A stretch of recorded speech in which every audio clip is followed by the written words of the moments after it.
So this meeting of the Boylston Regional School Committee is on order, 5 o'clock today, Tuesday, September 26th. We are streaming, so your image and your voice may be recorded and sent out. But could we all stand, please, for the Pledge of Allegiance? I pledge allegiance to the flag of the United States of America and to the republic for which it stands, one nation, under God, indivisible, with liberty and justice for all. Thank you.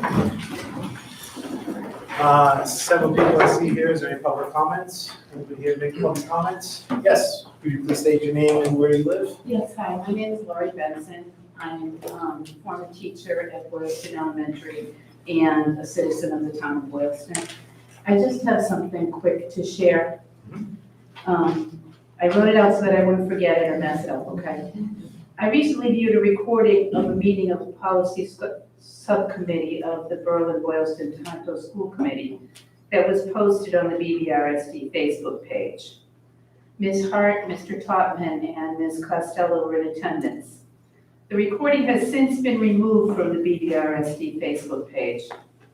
At this meeting, members of the school committee were suggesting books in a school library that they'd like to review as to content. I understand that there was a request for an entire book list from each school library in our district. Although I understand that there's a specific policy for the school committee to review a single book, I don't see where an entire book list is within their jurisdiction. Could you please share with all of us the policy from your manual that supports such a practice? Honestly, as an educator, I'm distressed by the fact that the decisions of educators who were trained in curriculum and age-appropriate materials and who chose books to match curriculum standards are being questioned by committee members and others without such training. I'm requesting for the towns a clear explanation that includes support from the policies of the MASC. Thank you. We normally don't do a question and answer with public comment, but I will ask you a couple things. Okay. You said the video was posted on the BBRSD Facebook page? Yes. It was. Pardon me? Are you referring to a different Facebook page? It was not posted on the school district's page. And it certainly wasn't removed from a school district page.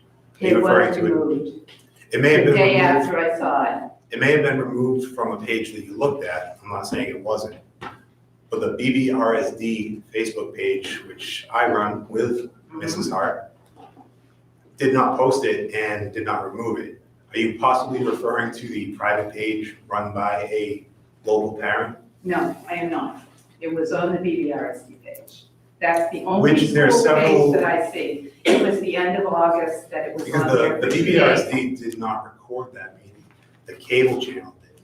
The cable channel So posted maybe it. the cable And channel it was posted it. shared, I know it was shared in the BBRSD community page, which is Okay. a private page run by a private citizen who All right, I believe is well, a that's- parent. okay. So it was not this school committee, it was not this district who removed any video.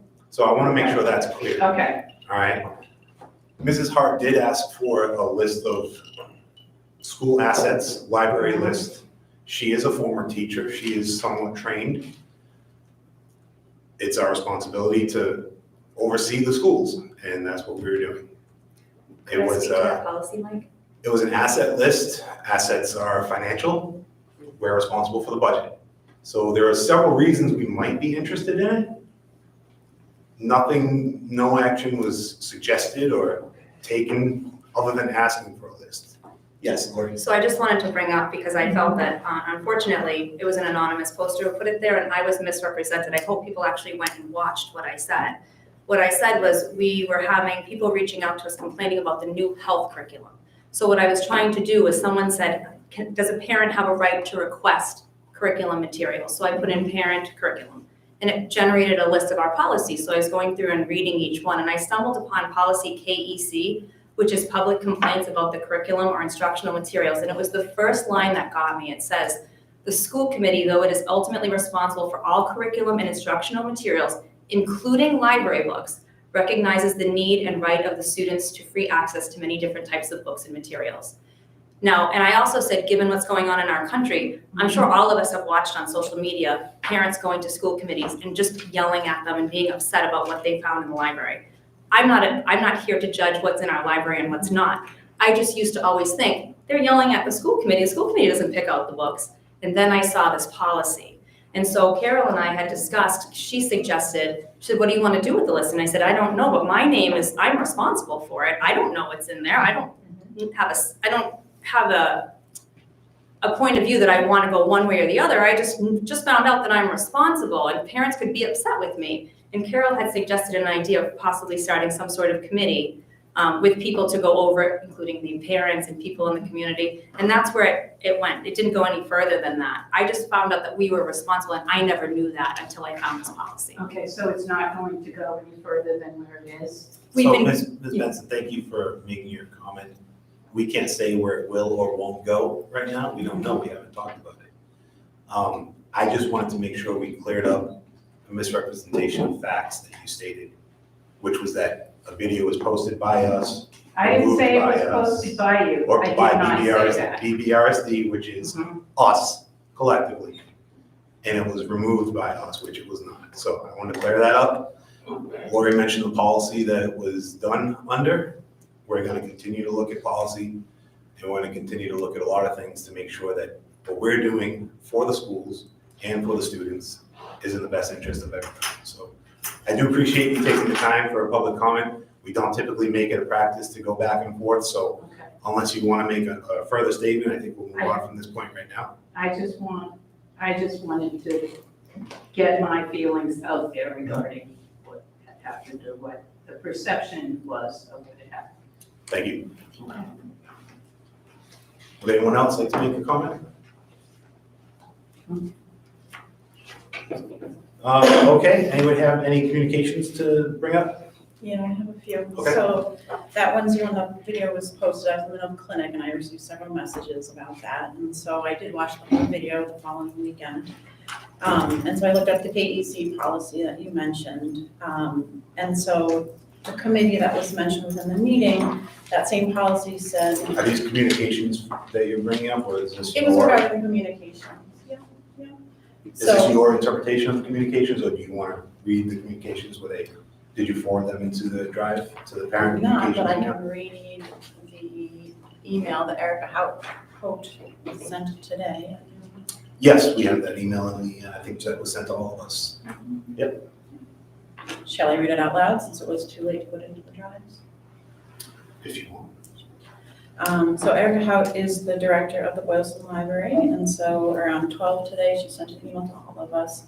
It says, hello, school committee members and Superintendent Costello. As a director of the Boylston Public Library, I want to reach out regarding BBRSD's collection, development, and materials policy in their libraries. I applaud the policy subcommittee for turning their attention to these important issues. This June, I attended the American Library Association Annual Conference in Chicago, and the major theme of the conference was book bans and censorship. According to the ALA, between January 1st and August 31st, 2023, libraries have experienced a 20% increase in book challenges from the same reporting period in 2022. This is the highest number of book challenges the U.S. has experienced. As medical professionals are trained to provide treatment regardless of patients' religious, cultural, racial, or social backgrounds, library professionals are similarly trained to provide collections and services that are equally representative and available to anyone.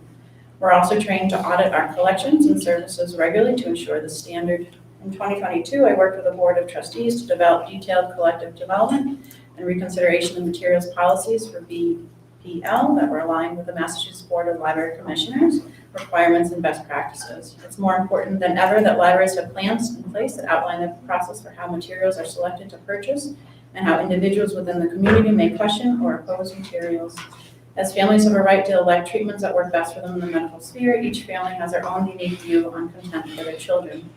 This is a vital time for libraries, and our small communities are not exempt from the current pressures. On Sunday, September 24th, 2023, under the Massachusetts Public Records Law, MGL Chapter 66, Section 10, the organization Mass Transparency requested all documentation from Boylston's library services and schools regarding challenges and complaints against our library collections. Their aim is to provide the public with information on our municipal response to censorship. If I can be of any service to the school committee and BBRSD and library staff, I'll be happy to volunteer my services to help strengthen policies and create a clear process for review. I'm also providing links to existing school library policies in other Massachusetts towns that are excellent examples of carefully created and publicly accessible criteria, as well as a process for establishing diverse review committees. And she included a couple links and said Erica Houch, director of the Boylston Public Library. Thanks, Jess. Yeah, that did come in about noon today. Just before 2 o'clock, I responded to Erica. You were all copied on it. Just staying here for the information and letting her know that we'll take a look at it and consider it further. I was working today. I didn't really have time to get into much more than that today. So, thank you. Any questions?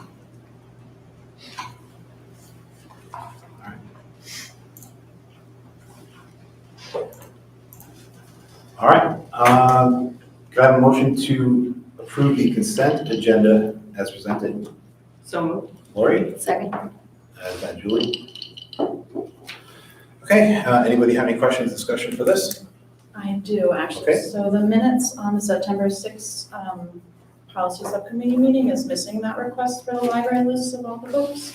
And it's missing the policy that was referenced, KEC policy. So I just wanted to amend those minutes to include that.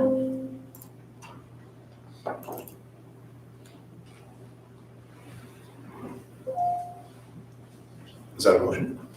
I make a motion to amend the minutes to include the discussed request for library list of all schools within the district per the KEC policy. A second. I'll second. Okay, discuss. All right, so we're gonna, all in favor of that amendment? Sorry, I'll ask again. All in favor of that amendment? Aye. Sorry. All right, so that amendment passes, so we're going to add that a request was made for all library books under policy KEC. All right, so the amendment is passed. Any more discussion on this? The original amendment is to accept the consent agenda. Any other discussion? All right, I want to add one thing about policy since this came up tonight. Policy that Lori referenced, KEC, says exactly what Lori says it is. I know so this is our first, well, it's going into our second now, full year as a regional school committee. Before 2019, there were multiple school committees. From 2019 until 2022, it was a transitional committee. Now it is a full regional committee. The committee has 3 areas that it can oversee: hiring and evaluating the superintendent, budget, and policy. If anyone wants to be upset at policy, we probably should be upset that previous committees between 2019 and now may not have been doing what this policy instructs them to do. It instructs them to do exactly what Lori did. So maybe that's my fault, and I'll take responsibility that we aren't following our policies as closely as you should. And I think, Carol, this is going to become a theme tonight about responsibility and attention to detail and professionalism. So maybe we'll consider that going forward. We'll have to change the way we operate. But if anybody wants to be upset at Lori or this policy, I would think we'd be more upset that the committee has not done this in the recent past, more than the committee is actually figuring out that they need to do it going forward. So. If you read the full KEC policy, however, under B, it Oh, says that if the committee is The formed, KEC it's among policy the is not on the agenda to debate and discuss. My comment is more a comment of how the school committee needs to follow its policies. all of them. And yes, all of them, correct, I agree. So there are some policies that we'll be discussing later tonight, and we'll get into those later, but that comment about policy in this particular one, I think Lori took a little bit more heat than she necessarily should have. So that's what I have to say about that. So all in favor of the consent agenda as amended? Aye. Aye. All right, that passes. All right, so now we'll move on to reports.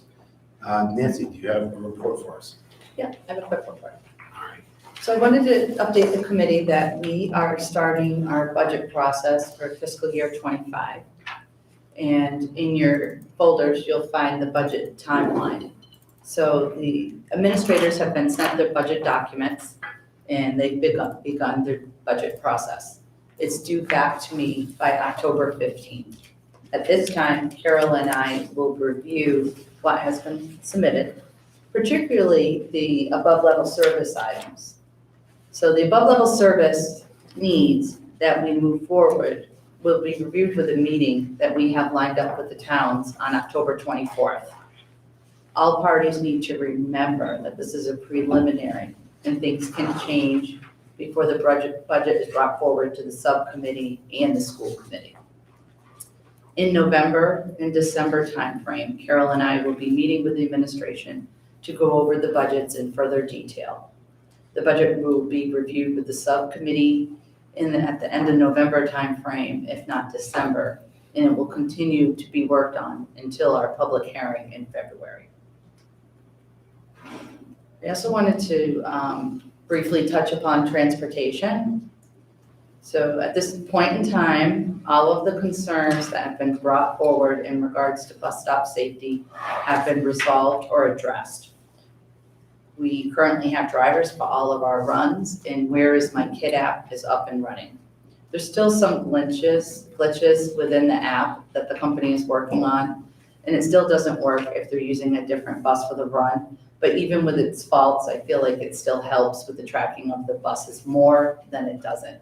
I've asked for updated routes also. I'm hoping to have those adjustments to us by the end of the week, and they'll be posted to the website. And I also quickly just wanted to mention Mike, our food service director, will be speaking tonight. But I quickly wanted to mention for anyone that is listening to us at home that if you have any interest in working in our cafeterias, we would be so delighted to have you join us. We need staff in Boylston Elementary and Tohoto. Mike has helped set a flyer. He's working on a flyer that we're going to be sending home. I already sent it out to the principals like an hour ago today.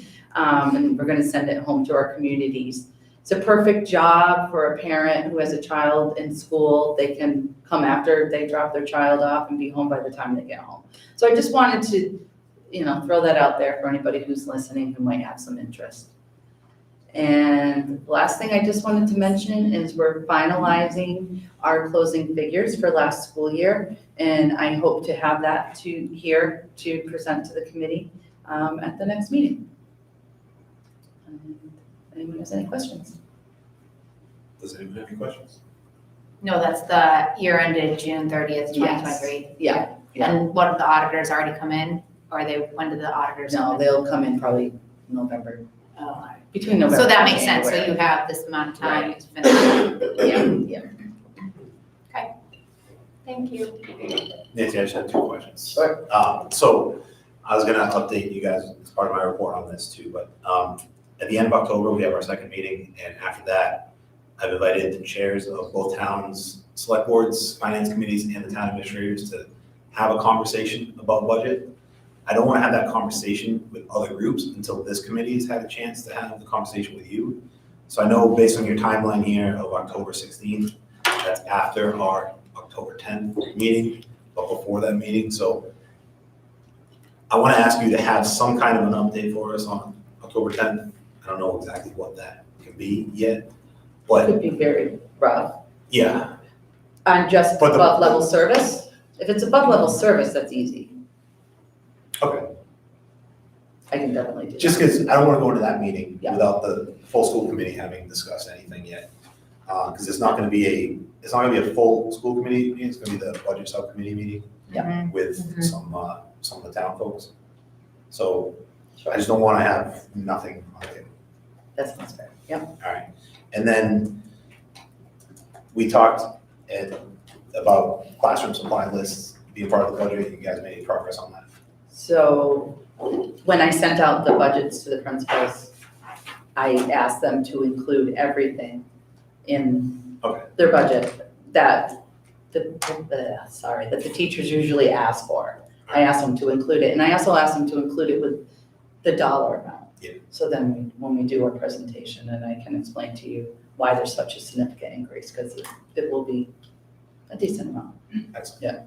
Yeah. All right, thank you, Nancy. Anybody else have any I questions? have one question. When you say classroom supply list, you mean for the teacher or the family's purchase? Is that? The ones that the teachers require the families Their families to purchase. purchase. Yeah. So I asked all the principals to build that into the budget. So those lists will go away next year if that ends up getting approved.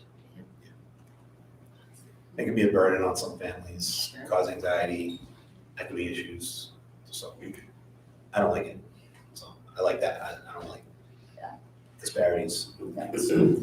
Okay, anybody else? Final call for Nancy? I know Nancy, you have to leave at some point, so just Yeah. feel free. Thank you for letting me go first. Yeah.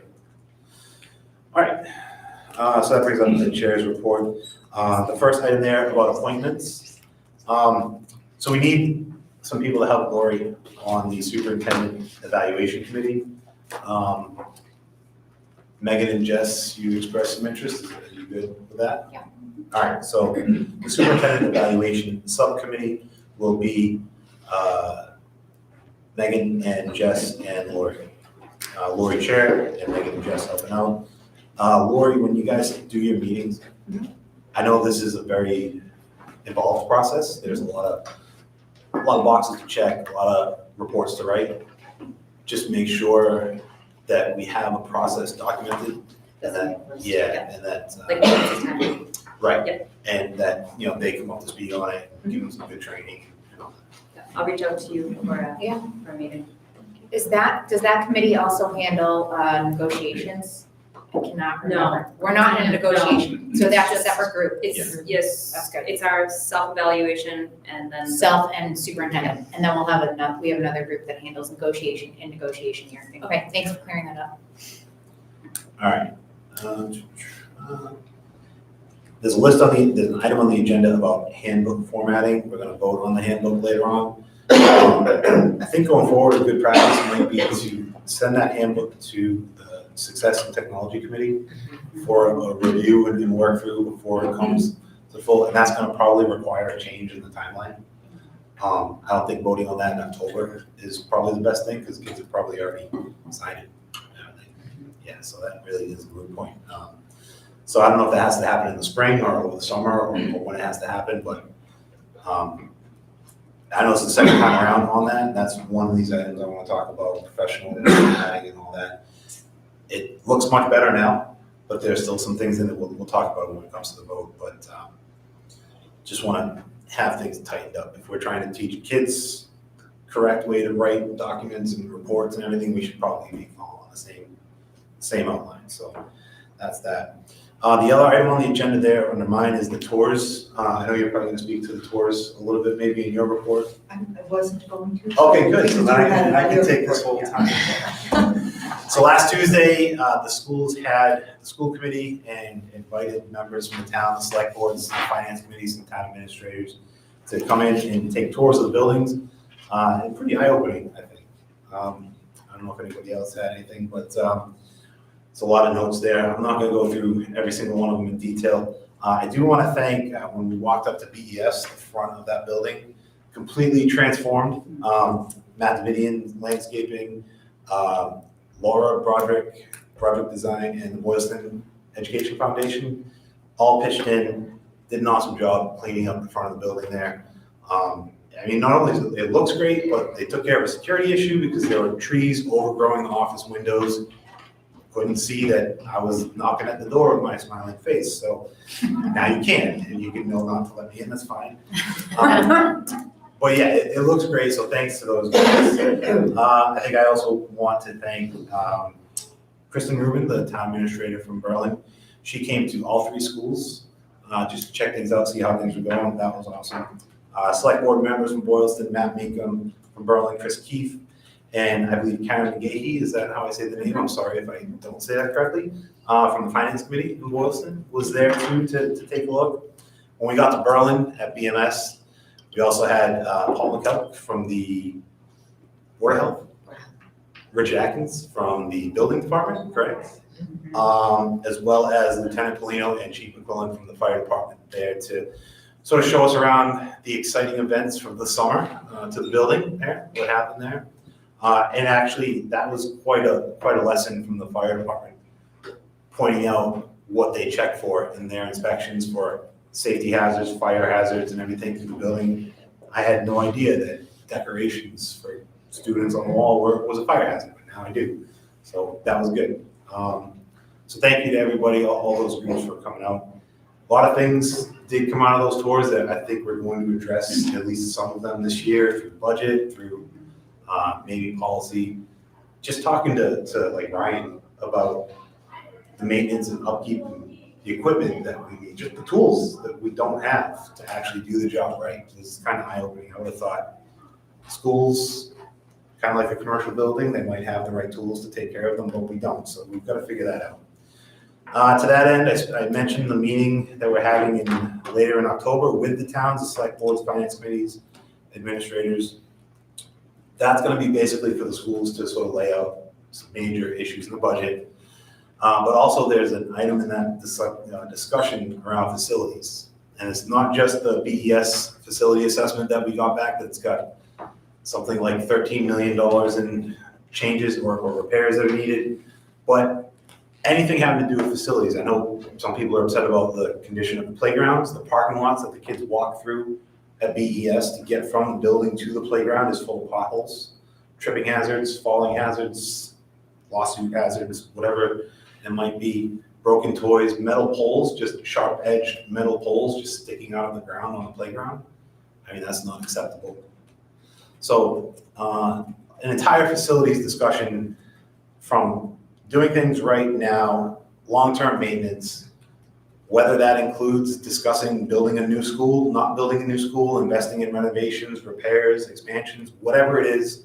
Nobody knows what the final answer is yet, but I think that conversation is going to start the conversation with the town, perhaps even forming a different group, larger group that involves more people to start having those conversations.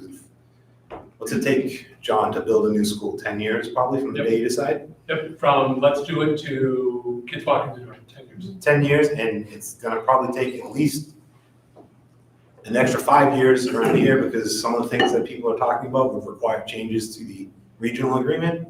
All sorts of things that who knows which way it will go, I don't know, but if we don't start having that conversation now, kids 10 years from now, after all our kids are gone, we're probably not around anymore. We'll be having the same conversation. Why the hell didn't anybody think to renovate or fix or maintain these buildings 10 years ago? And that falls on us.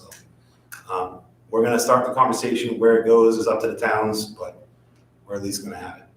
So that's what came out of that.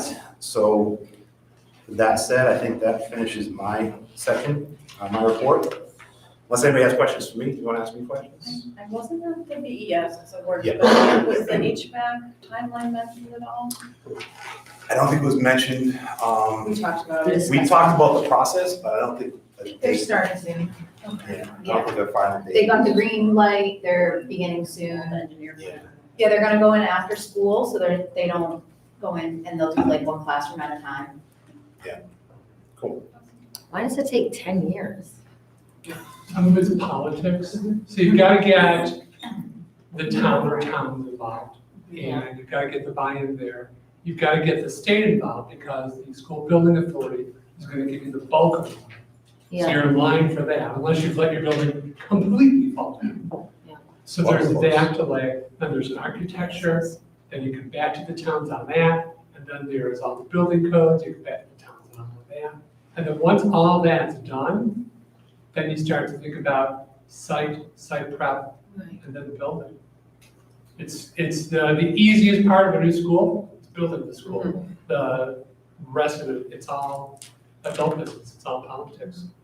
They have some shortcuts. When I was in Douglas, we built a new school, and one of the things they were just starting to do then was they were telling you that, we'll support you at a higher rate if you use a school that's already been built. Because then the architecture is kind of already done for you. And what was nice about it was you go to that school and you could walk the school, and that's what we did. We walked the school and said, oh, this is great, but we hate this, their school was kind of at an angle, so there were kind of like here at Tohoto, some dead spaces where children might make poor choices. But you can see that in real time. So there's a lot to it, but you've gotta have community support, you've gotta have political support, and you've gotta have people, a committee, a building committee that will really dig in long term. It's hard to do. Yeah, so whether that happens or doesn't happen, I don't know, but we owe it to the towns and to the students to at least have a conversation, so. That'll be part of that conversation, whether we make the repairs that are needed, when we make the repairs that are needed, what's the long-term maintenance plan that we can actually put down in writing. Every year, do X, Y, and Z, every quarter, do whatever it is, so that'll start. All right. Do we have an update from the Budget and Facility Subcommittee? So a lot of stuff that we discussed at our meeting was already brought up. We had building tours, Nancy gave a budget timeline. The district improvement plan, so we actually did discuss the initial asks from the district. High level, we're looking to add a teacher at BES, a math teacher at Tohoto, a float nurse for the district, various support staff, nothing too crazy. So I think the bulk of, as Nancy calls it, the above level asks are gonna be staff. And then it's gonna be some capital items this year. So. Anybody have any questions on that?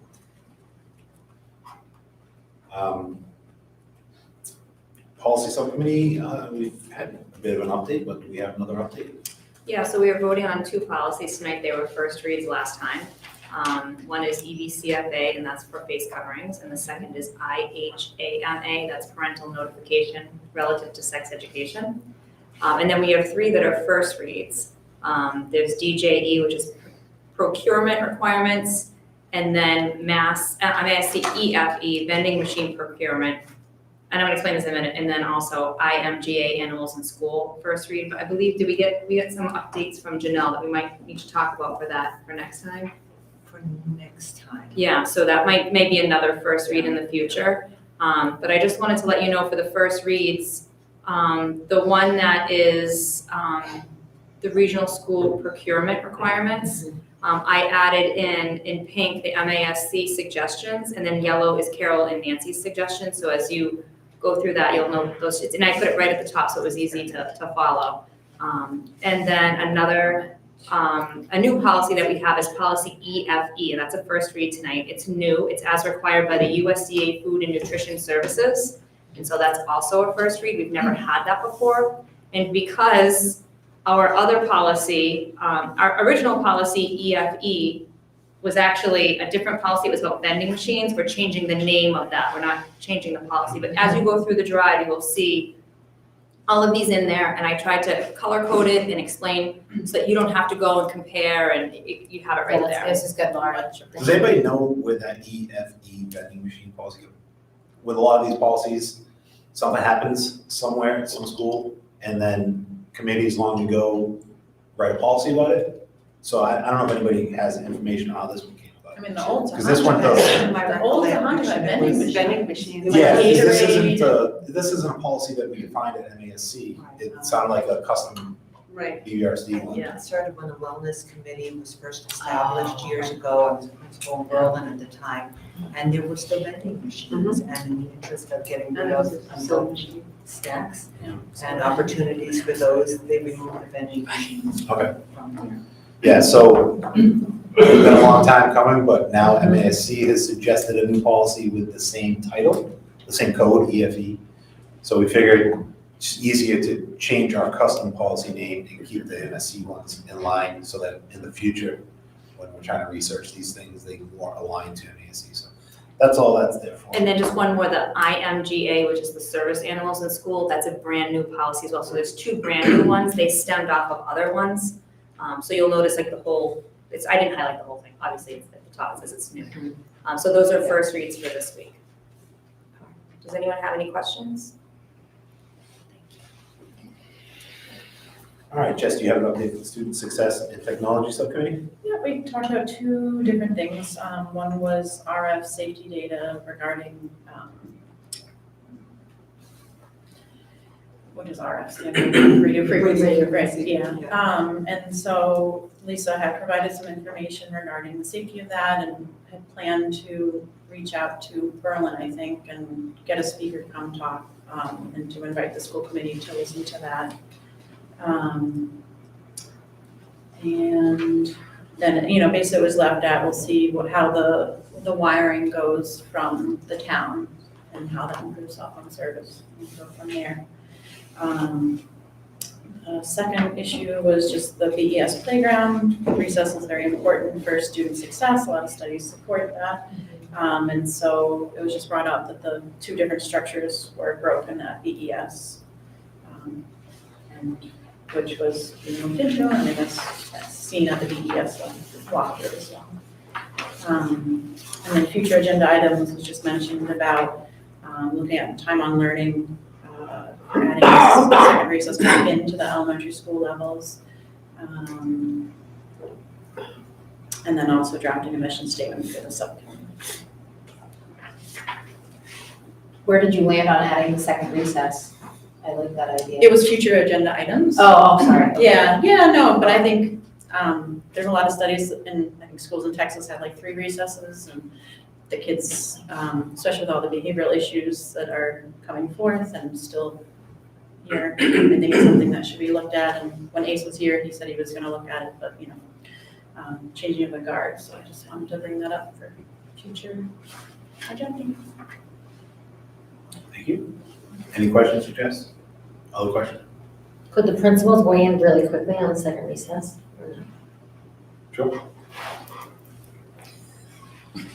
Way to put us on the spot. I passed it to you.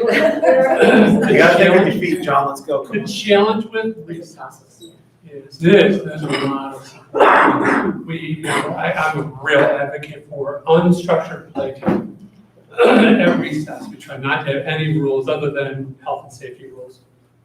The problem with multiple recesses, there are several. One is there are only so many hours of the day. And it becomes very difficult. But Boylston, and I won't speak for you, but it was before your time, it used to be a beginning of the day. They called it recess, but it was basically children milling about before the school was open. And it was nice, but not really high quality recess experience, not very well supervised either. I think if we're gonna go down looking at that road, at least in my opinion, we've got to think about what is it we're willing to give up. If you're going to take another 30 minutes out of my learning day, what is it you don't want me to teach your children? Historically speaking, back in the day, there was a 15-minute recess in the morning and snack was wrapped up into that recess, and then there was a 30-minute after lunch. So that was historically speaking. And remember, part of the challenge with recess, especially when we get to winter, again, when we go out, unless it's a blizzard, we go outside, but not stressing and undressing, your 30-minute recess costs you 40 minutes. Or 15, And so, 30. I'm not sure I want to be in the same boat in Texas. Indeed, but in this instance, Everything's perhaps bigger. it could be looked at, so. Everything's bigger there. Everything is bigger, including some. We need bigger Well, schools. never mind, don't read me down that road. Bigger schools. Yes. I will. I want to add in a little bit. When I first started, I had some families reach out to me inquiring about that first recess because it helped their schedule to get their children there earlier. Talking to the police department, the fire department, what that blocked off was the back of the building. So then all the cars lined up down the road, which was a safety hazard. Again, not enough staff in the morning to really, I wasn't here, but looking at the schedule and trying to come up with that schedule of who's out there, keeping everyone safe is a bit of a challenge. And I agree with John, what are we gonna take away to have that? I will say this for the teachers, and I won't speak for your teachers, but there's a lot of, it's not recess, but they put a lot of movement breaks in there because we know children moving is very important. Gives them a little break. I'm in there with them. If you're ever with school, please jump in to have those movement breaks, but they keep them moving. Not recess, not that social piece, but a little bit of social piece, but a lot of movement there. But it's challenging to put that in there. Good point. Thank you. Can I just say one more thing? What if, so I get that you can't take away from the time on learning, but what if instead of adding a recess, we just strive to have more time outside and maybe have like a block, a class that was taught outside, not a whole class, but maybe a piece of class or something, some learning going on outside and build that into the curriculum or the part of the day. I feel like not just the unstructured play, but being outside is also really important. That does happen. It does? It does. Debbie Ulias, who retired last year, but she did a whole weather unit, and they were outside every science class. Oh, I love that. Yeah, there are ways to build it in. Okay. And you lose a little bit in transition, but it becomes more worth it, more purposeful. Yes, that's what I think. Carol, I was gonna ask you about this in your report, but since it's on topic, everybody read the MESC email today? They send us an email every day with a bunch of articles rounded up for us. A couple of them caught my attention today, but there's one about some groups want to extend not only the school day, but the school year.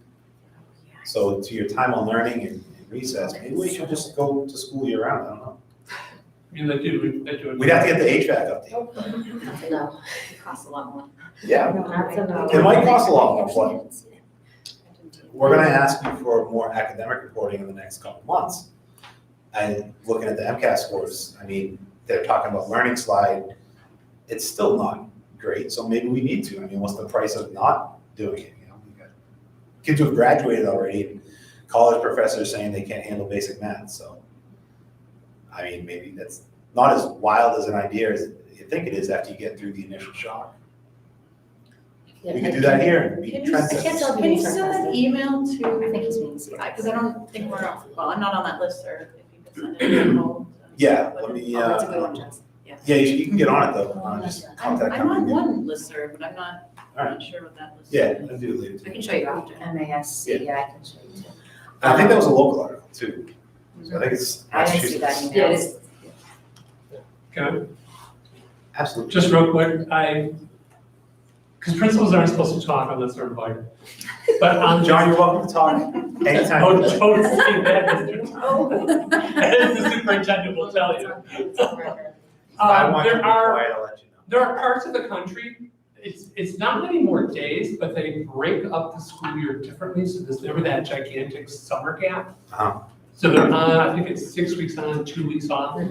So that it's about the same cost in terms of building supplies and professionals and all of that stuff. So you don't like have a huge hit, but that lack of a big break seems to help. They do it a lot. I want to say in Washington State, they started it a while back. And it kind of maintains that continuity of learning. So we're pondering options, just toss that out there. All right, awesome. Okay, That'd be interesting. What do you think?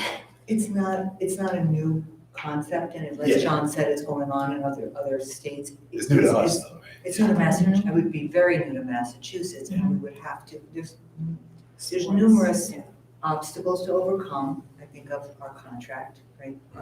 With our union and how that would fly. It involves alignment with DESI timelines that are typically 10-month timelines and other testing and so on that we would have to still adhere to. It would involve holidays and summer breaks and families who have other children in other schools or teachers who, there's a lot to consider. It feels like what came along years ago and we thought, this is a great idea as a whole. I think it was changing holidays to March break, that's what it was. There was a conversation about having one break, March break. Well, those of us have been here a long time. Like even to move one thing like that impacted so many people because when other districts didn't have that, there was childcare issues. All great ideas, and if we want to explore,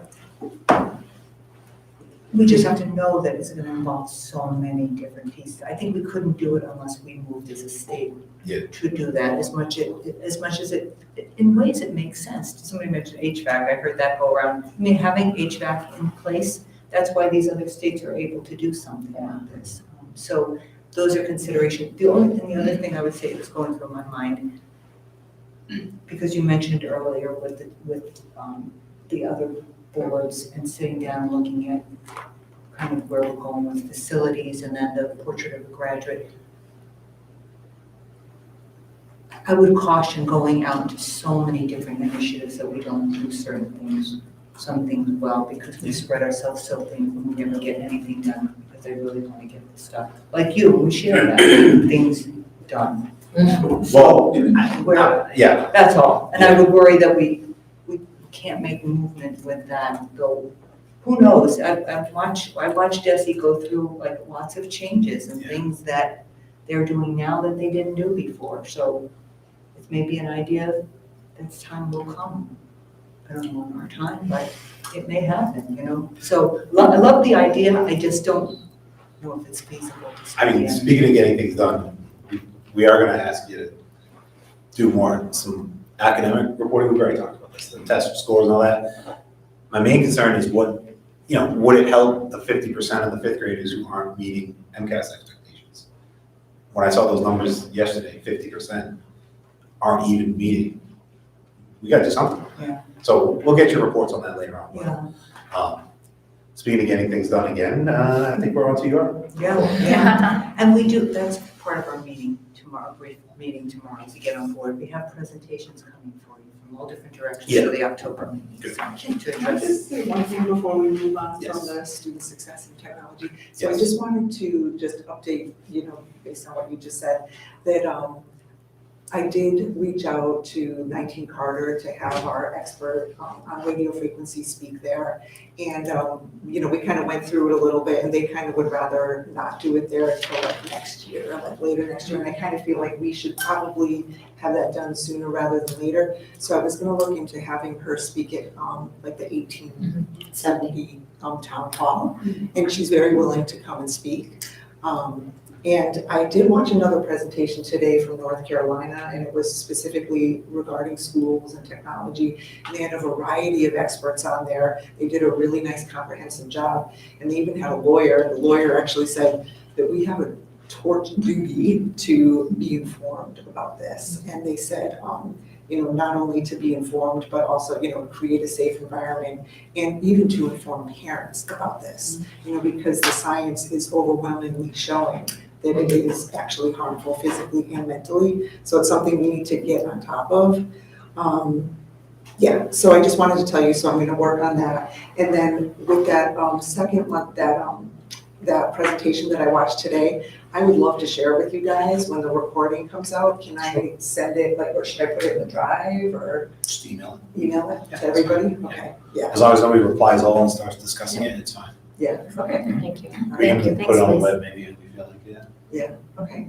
Yeah, that would be great. Cool. Thank you. Sorry. Okay. Let's start out first with introduction of new staff. We obviously don't have all the new staff, and we introduced them at the first meeting of the year, but we do have several of our staff who did come tonight.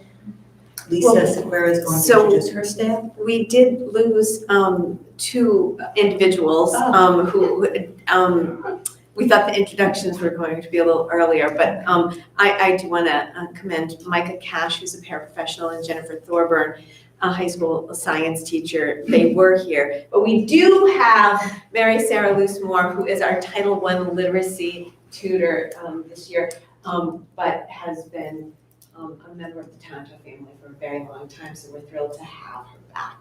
Nice.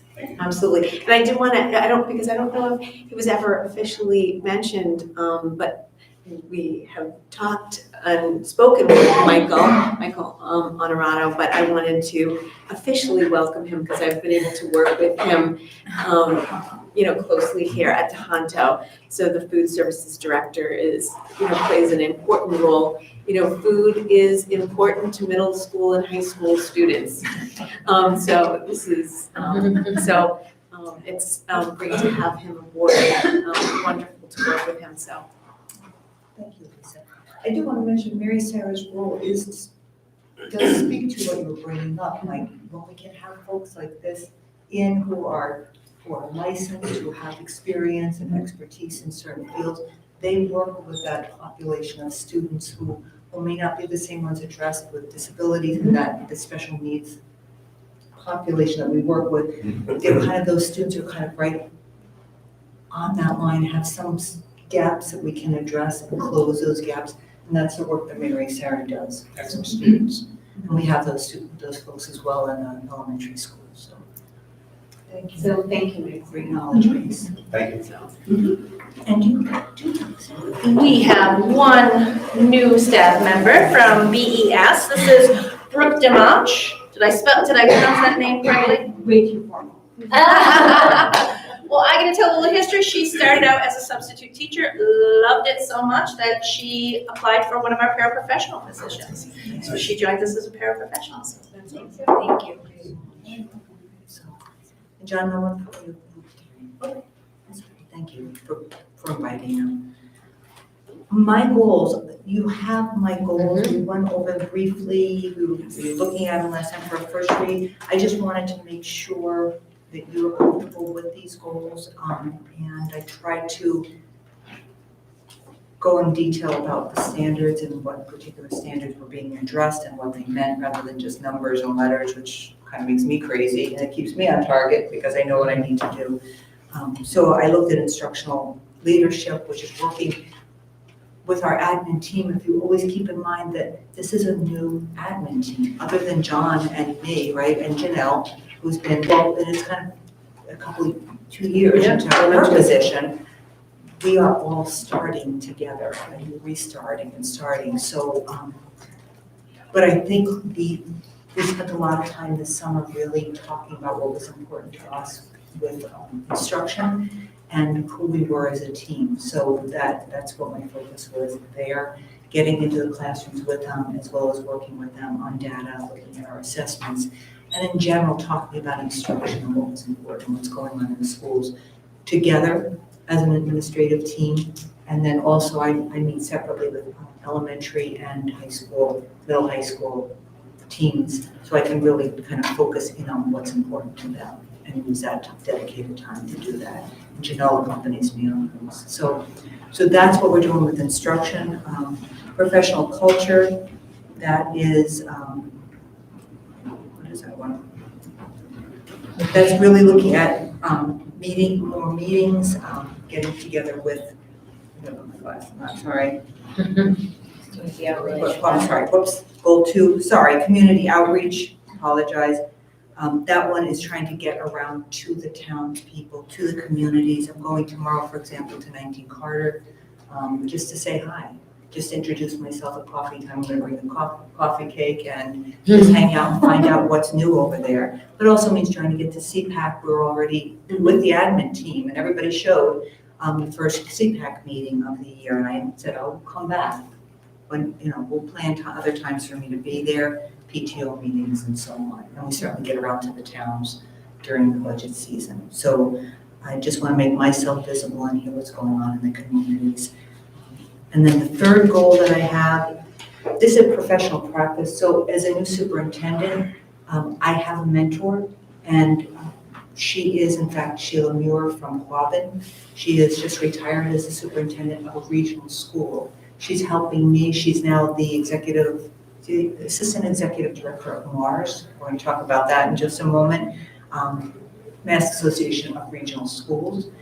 And she is helping be kind of the conduit to getting workshops for us, as well as working with me on understanding policy better, budget better, so I can be a stronger leader in those areas. I know that you may hear me making comments in our policy meetings with Mike and Lori. It is not a strength of mine. I was not in those meetings prior to this position, so I'm learning how to navigate the waters there in terms of what my role is, what to wade into, and so they've been very helpful in guiding me with that, and Sheila is also helping me with that as well. So 3 goals that have a lot of time to them. I didn't know if you had something else you wanted to add to any of those goals. I just wanted to add one thing, Carol. When I was looking at this, for as much as you haven't, your role was not as the superintendent, you've clearly been paying attention to, at the meetings, to what we were suggesting in the past, because when I was reading these goals, they were extremely well written, and I think they lend themselves much better to an evaluation. You were really clear in what you were going to do, and you put in the the indicators as well, which makes it extremely helpful, and I can see how they related. Thank you. So I wanted to say thank you for that. I put a lot of time into them. Thank you. And we're all working together. My goals are aligning with the goals of the principals. They had these, so they were building off this in their goals. So we're able to work together, and then I spend time with each of them and we'll go over all of the goals that they have and support them as well. Any other questions on the goals? I have a thought, and I kind of was thinking about this before, but you had mentioned about the outreach, being one of your goals. When you think about school committee members being out, maybe at 19 Carter once a month or once a week, or, just out in like public community areas at regularly scheduled times, like I would definitely volunteer to do that. Just say, hey, we're gonna be here, if you have some concerns, come talk to us. Just kind of, so we can be in here and, Absolutely. A couple of years ago, that was something that the school committee had committed to in your goals, and the school committee goals to get out into the public, attending PTO meetings and other meetings. I know Mike has come with me during budget season to go out, and even pre-budget season, to go out to the PTO meetings and meet with them. So I think that's absolutely something, that's what the school committee's wishes are, to go out, but you will definitely be out and be invited to go out on budget season. We travel, but it's nice to I like to get out to the public when it's not budget season also. I think it's important just with our relationship building with one another. So happy to participate in any meetings and gatherings that you have as much as I can. Yeah, no, it's a nice idea. My other next I area. have one question. Sure. Community outreach. Have you started with the PTO groups yet? Have you met with them yet this year? My first one is October. October. So that's it, BMS Link, put on a fantastic family dance last Friday. Already hitting the ground running. I couldn't make it to the dance, but I am going to Shartner's Farm Oh, nice. for the corn maze. And you're When's gonna- that? Don't get stuck. October 20th, do you want me to get you tickets? Yeah, I I got actually four, I gotta bring my grandson.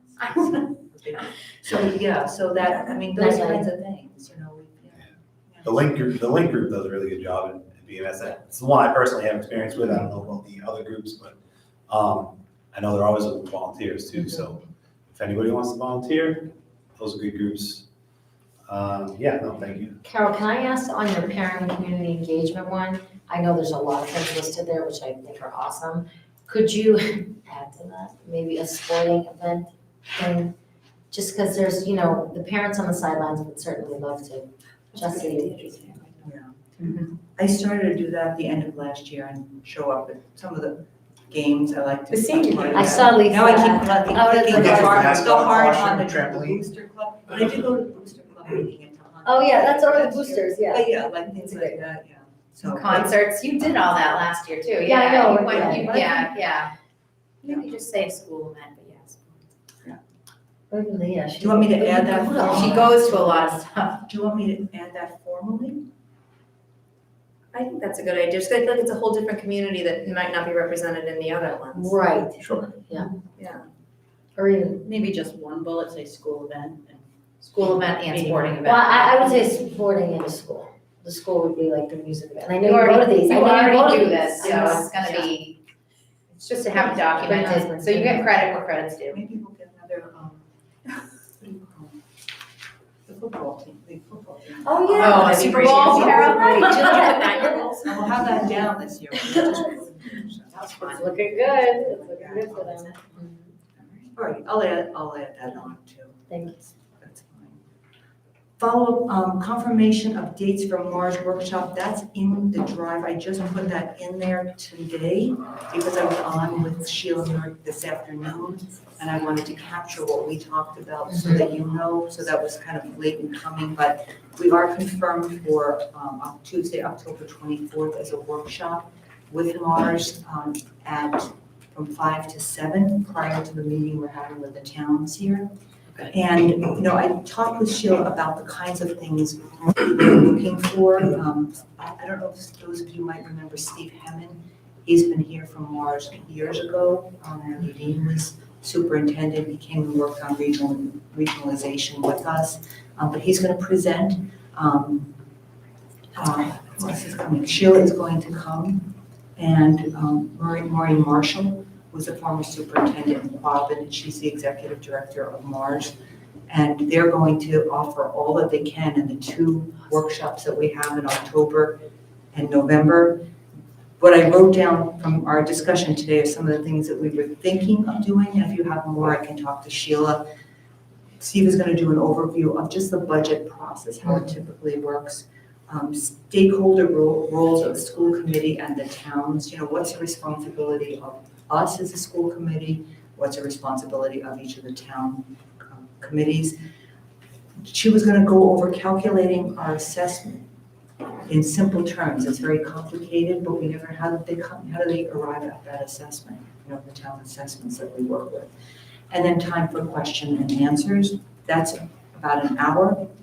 And then with the other time we have, I kind of named this, navigating the turbulent waters to building trusting relationships, how to move through the budget process, even when you disagree with other stakeholders.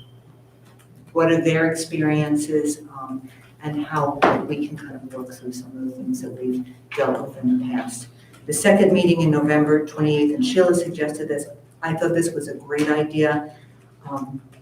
What to do when plans start shifting gears and things don't go the way we think they're supposed to go or we want them to go. And there she wants to bring some case scenarios for us to work with experiences that other districts that are all regional districts have experienced. So, and then anything else that you may want to think about to add, I can reach out to Sheila as well. Will that be 5 to 7 as well? That other one will also be 5 to 7.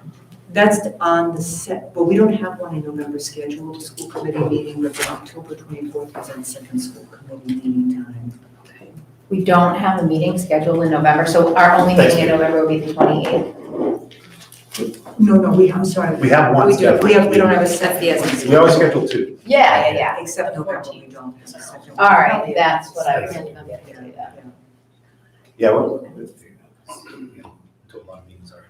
Oh, I got you. We didn't have a second one scheduled.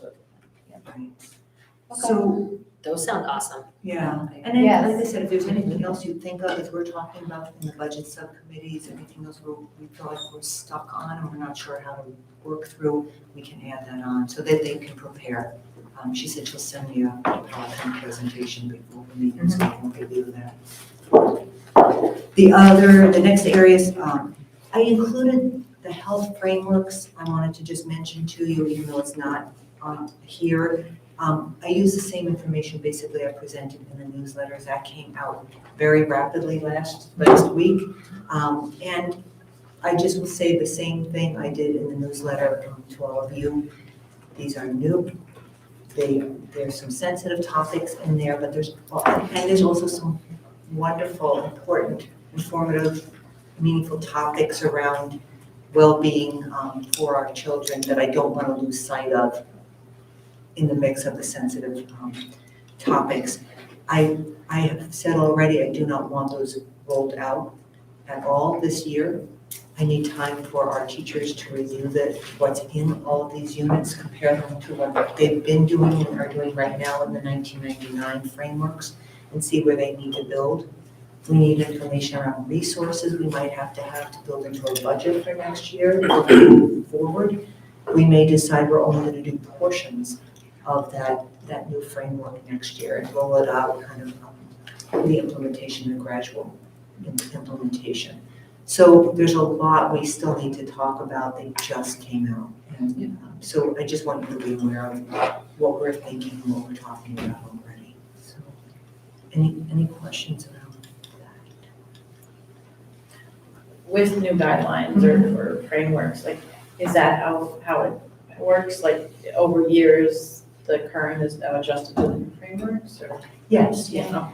And districts have some latitude around how they want this to unfold and what they want included. That's why I included the laws in the newsletter. I think I might have included them, in my report, the state laws and guidance around what we can do as a district. I thought that was important for you to know.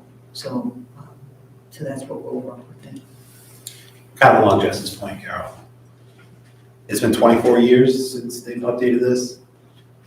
Is this typically how fast they move? It seems like it went lightning quick. Like we heard they were maybe working on something, Oh, and something came out and they wanted feedback by August. Feedback came and now mid-September is that We a were- typical process or is that quick? I would say it varies, but with frameworks that involve some of the controversial topics in here, I thought it was lightning fast. I think I was really in shock, and we discussed it, certainly around how they managed, how DESI was looking at all of the survey results that were sent to them, and then made that decision that quickly. So I would say for this, we were extremely surprised, because I was talking about, we won't hear. I mean, the history and social science frameworks took years. In fact, they sent them out because of the political ramifications. How do we interpret history? Different political sides were weighing in, and scholars, but depending on where they stood, were weighing in on those frameworks. They went out, remember that, like 2004 or 5? Then they got pulled back in again. And then we didn't see them for a couple more years. So all kinds of things happen. And usually when there's controversial topics, or the way we present our instruction, they can change. So we may not see the end of this yet. I don't know, but it's not it's whatever DESI is telling us to do. So yes, it was. So I have a couple, unless does anybody else have some? No?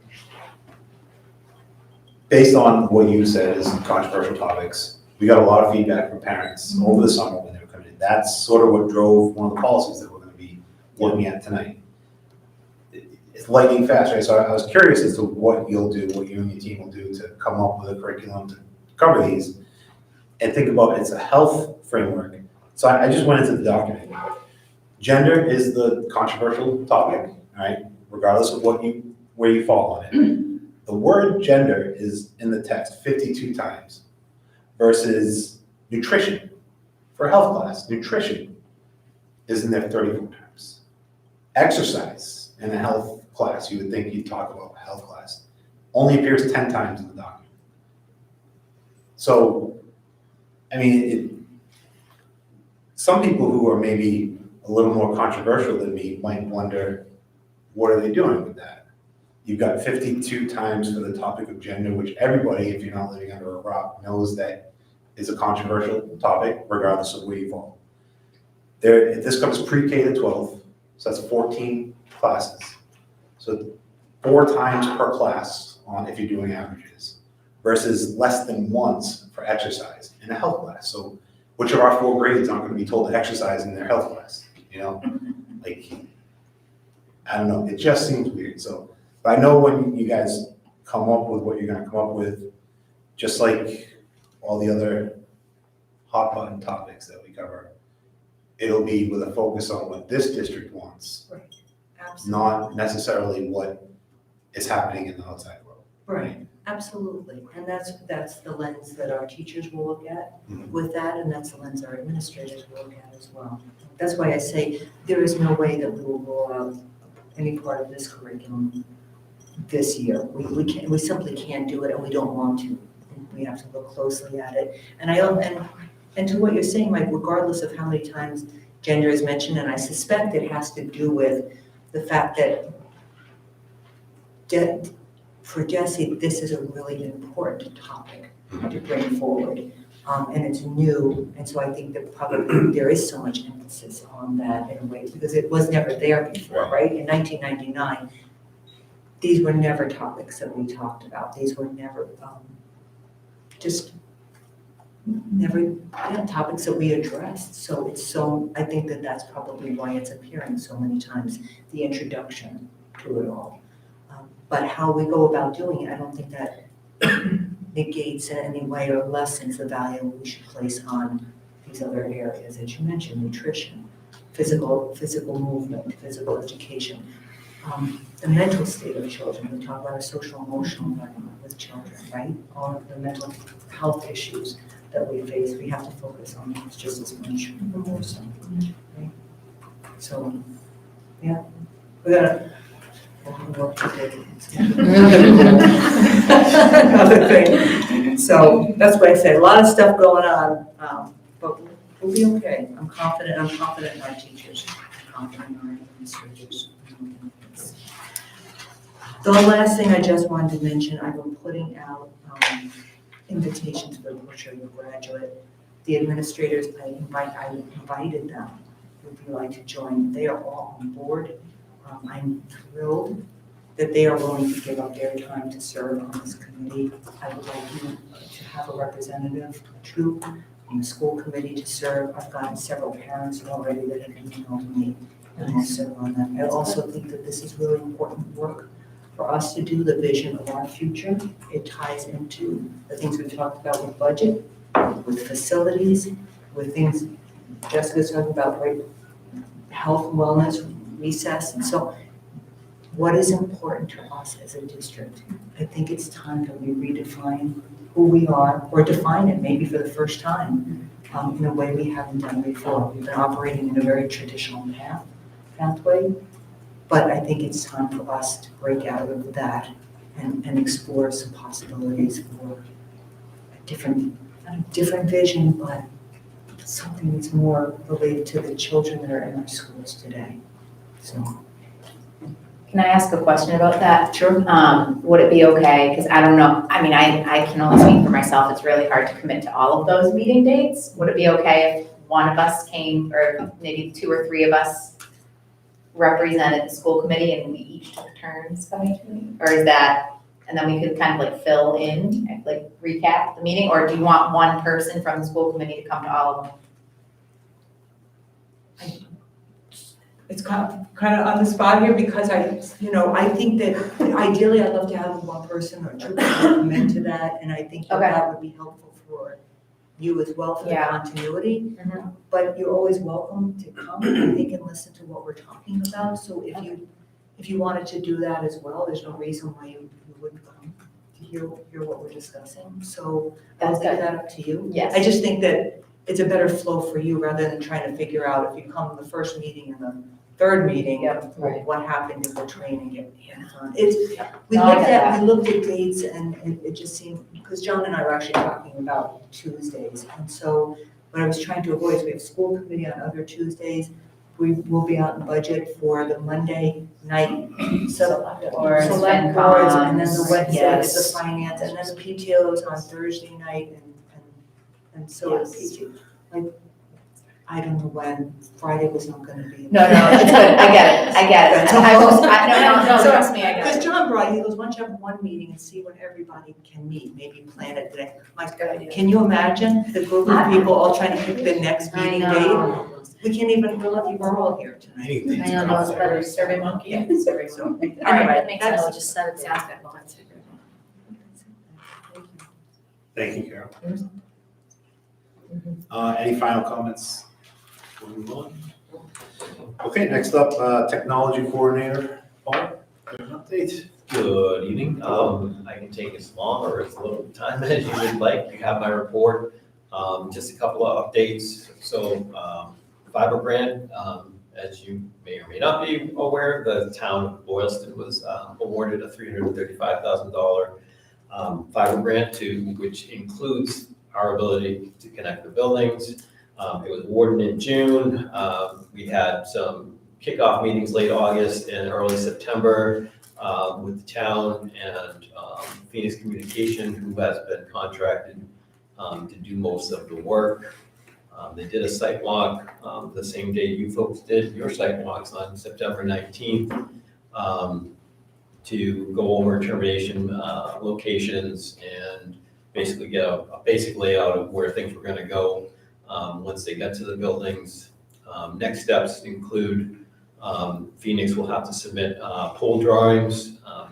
That is required because they have to license space on the poles in Berlin.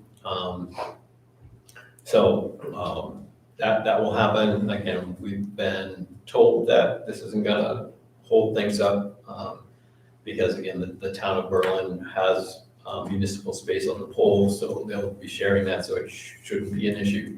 And again, they expect, because again, Boylston owns rights to the poles because of Boylston Light, the section that's going from 140, the section of 140 to Route 70 should be starting fairly soon. Paul, when this fiber project is done, what will we exactly be able to do that we can't do now? So right now, most networking things, like, so anything between buildings has to go out to the cloud. So if I want to communicate to BES from here, I have to go out to the cloud and from the cloud back to BES. Things like our phone system, we could potentially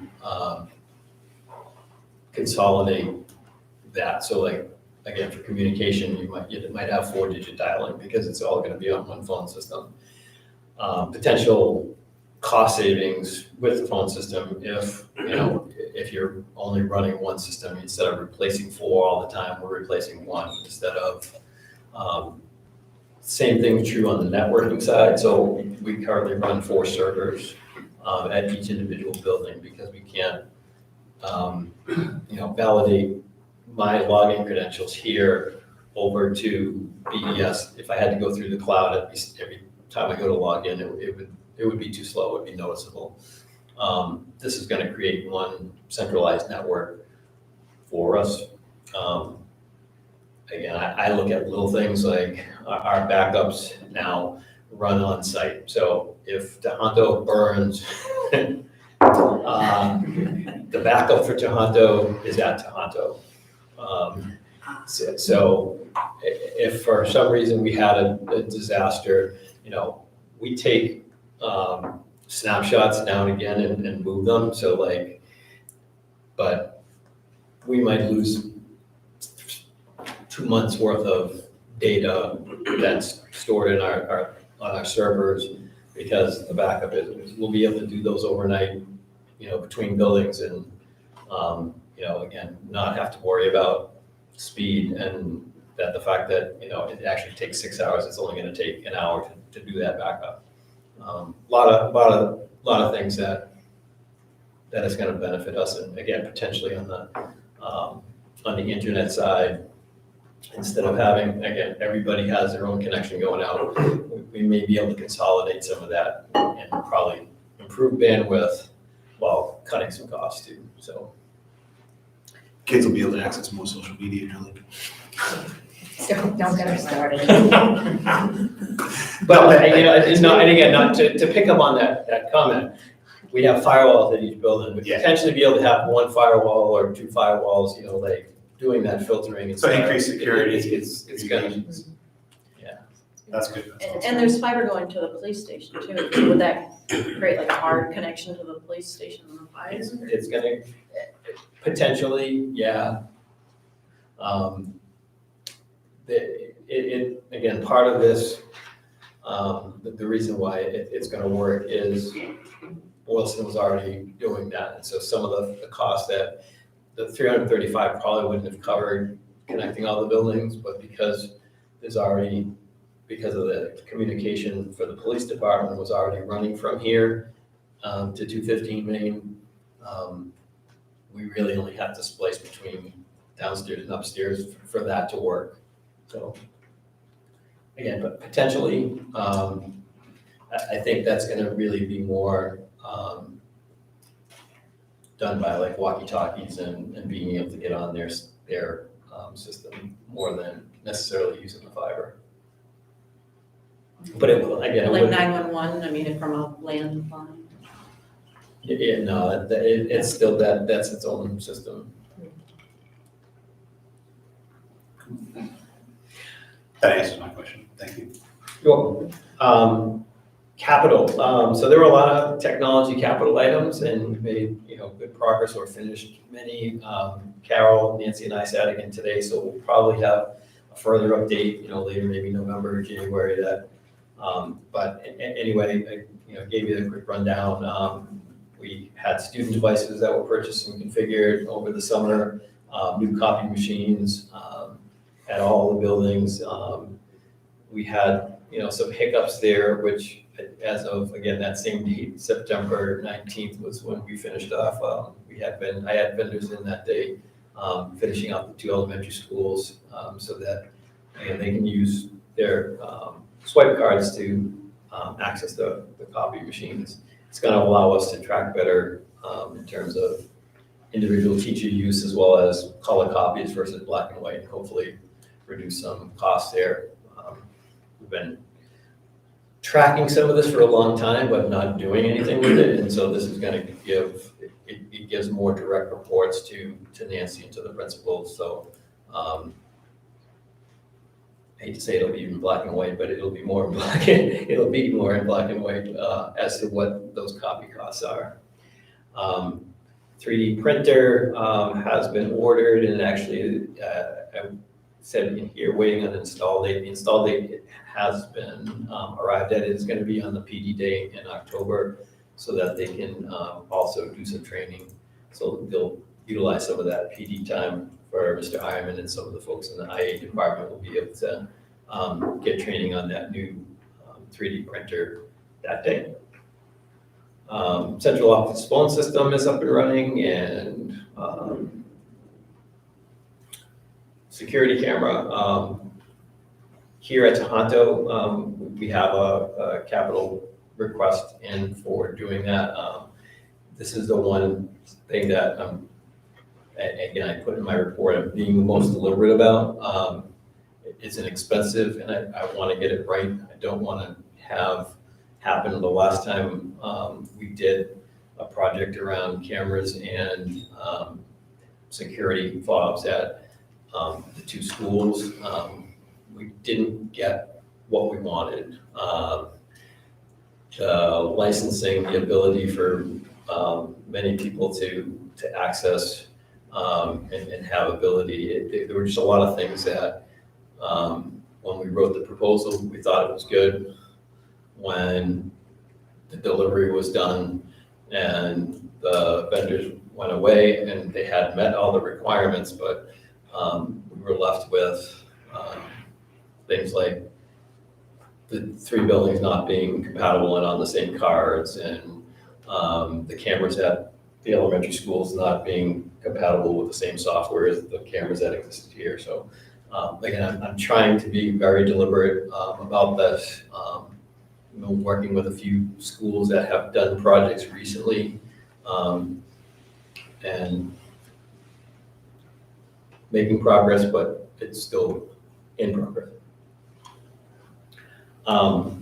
Network upgrades, have some are tied to that fiber grant, so we will have to add some networking equipment in each of our closets that will basically accept the fiber.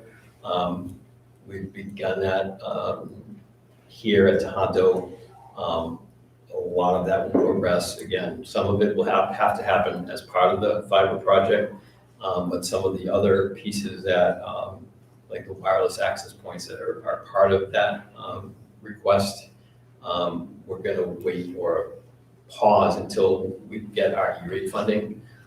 That cycle begins. We just got emails this week from our E-rate consultant. The purpose in that is the federal government will reimburse us 40% for that equipment. So instead of maybe being able to do 20 access points with the amount of money we have, we'll probably be able to do 30. So again, we could rush and do it and get it done, but it just seems more cost effective, knowing what we're trying to do. And in the meantime, it's still, our network isn't broken or not functioning. So to be able to wait for E-rate is okay to do. How about the electronic forms, Paul? Are they all? is all Yeah, the so I forms electronic? had 2 other items. I'll go in order. The website, again, through some basic pictures of what folks in the admin team came up with for the template. I received an email yesterday or Friday, basically saying it's in production. So that basically means they're actually working on it, and expect probably still beginning of November to have the website ready for us to see. I would expect that we're gonna do some edits and changing and additions before we actually go live. And again, I noted the last sentence here that our existing site will stay live until we cut over to the other piece. And then on the electronic forms, Lisa and her team had created a template for, again, trying to bring those in. At least I don't think Lisa was aware that I was trying to get this done through Power School and eCollect. So we took that form, which really was a combination of about 6 or 7 different sign-up forms. The reason we started with Tohoto was it's through Power School, and most of our parents, or majority of the parents at Tohoto, because of scheduling and because of grades being online, have accounts. And so it made sense to try to, get it done and see, work out some of the bugs, which we certainly found a few, to do as a trial. I think it's going pretty well. I think some of it, again, is going to be education, and again, like what I said in the rest of the board, starting to get the elementary parents on board earlier. So we'll do some outreach. I'll send out a couple like little videos. Here's how you get your Power School account up and running, followed by we'll do a trial at the elementary schools as well. So something simple like getting the school messenger contacts into Power School every year. We send that sheet home, update your contact information. We can do that, and we'll get that going. And then Will that be this year? Will that be this year? yes, oh yeah. I plan to go to their open houses, like their parent night. I think that's, no, not your, Not open house, but your conference. parent teacher conference day. November 9th. It's like in November, I'll be in the cafeteria or whatever, and we'll get people signed up. And again, I don't think we'll have 100% participation at first. Eventually you'll have to, because we'll try to move all these to. Yeah, I think that's the goal that we set, right? It's not a choice, that's how we're going forward. Paul, is there a way to put on the current website now that sort of we're under construction, new website coming, just so people, when they go to search for things, they understand when they're frustrated, why? Sure. I don't know. Figure out something. Yeah, all right, thank you. So you said website should be available for the admin team to review and make edits in November? Yes. So presumably like beginning of the year, January 1st timeframe, that will be live? I would think so. Yeah. Cool. We might, again, looking, depending upon when we can get some training for like the key people, we'll try to figure out a date that makes the most sense to really go live, so that, again, I think it's like anything else that we do. If you keep up with it right away, Yeah. then it stays maintained. If you lose it right away, we're back onto the same place we were. Okay. Anybody have any questions? I just have one. It's just the website. Yeah, like we have this calendar, it would be really great if we could have it populated with all the school events. Like right now, it just has early release and Labor Day. I mean, we should Oh, at current least, site. yeah, Yeah. we should at least have like the school committee meetings, but it would be great to have like, Open house. yeah, open house, even the sporting events, like, oh, concert here, or BES open house, Berlin open house, just so we can see what's going on in the district. I mean, I know, I acknowledge it'll be pretty full, but I think that would be helpful. I just want to add to what you're talking about. So we've talked about this in the admin meeting. The principals are taking back their school calendars, but they're also making an effort in this website to have a single calendar, I think, right? To put their input to build a single calendar. Yes, I just saw Lisa's. Okay, Yeah. so that makes sense. So you have yours. So if Right, someone so- clicks on Tonto, they'll see all that stuff. Right, so, Yeah, so this one on. And then Nicole is gonna handle the district, like, she's gonna coordinate that at the district, and she'll be the point person. She will do, what was happening in the past is the principals weren't loading their own things, they were sending it to a single person at central. So, Got it. yeah, that's what that looks Okay. like. Gotcha. That's what that. That's what the blank one is. So that's why she's gonna take over the main, So then Nicole will be doing district-wide, right, and it will come from all three principals. and then the principals are taking care of their own. So if you want to see just what's going on at BES, you can click on that one, but if you want to see all the stuff in the district, you'll be able to. Right, I like it. that's what we're working on right now. So I know Berlin is looking at their town's website, there's, people are going around asking townspeople what they want to change. And this calendar idea came up, so I don't know if the schools, they're, it's an online thing, they're, what should we do to improve it type of questions. And some people are confused about the town calendar not syncing with the school calendar, and school information not really being available on the town website, because they are separate. The school district is, a little different than other town departments, in the regional district at least, where you have fire and library and police are all kind of under the town umbrella, whereas the school is sort of a separate umbrella within the town. So I know there's some confusion in the community about the calendars, Yeah. town calendars and school calendars syncing up. When we're ready, will this calendar be able to sync up with the two towns? Or can we at least do something to give the towns a way to send their people to the school directly? A link, something. Yeah, just add the link to the district calendar if it has everything. So I know, because, people live in Berlin, they want to find a Berlin school, they go to the town Berlin site thinking, that's a logical place to go to find school stuff. It's not there, and then how do I get to it? And there's confusion. So 4 different sites for BBRSD, the BBRSD page for BMS, for BES, for Toronto, for the district itself, for the school committee itself. There's a whole bunch of different. So this will all be consolidated, easy to see from this one homepage.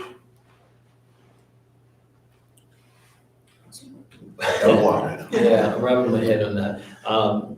So, Just basically, the towns are looking to update theirs, we're looking to update ours. yeah. It So- makes sense to talk to each other. Yeah, so I know, and again, I think in the past, they've offered to, so I think if we want to have 3 or 4 different links, so like one that goes to your school committee page, one that goes to, I think the towns are willing to do that, so, if nothing else, like Berlin should say Berlin Memorial School, Tohoto Regional, Berlin Boylston School Committee, so there'd be 3 links there, and people would, and if we want to throw in like a link to the district calendar, again, in the past, they've put in what we have asked them to put in, or they basically One said.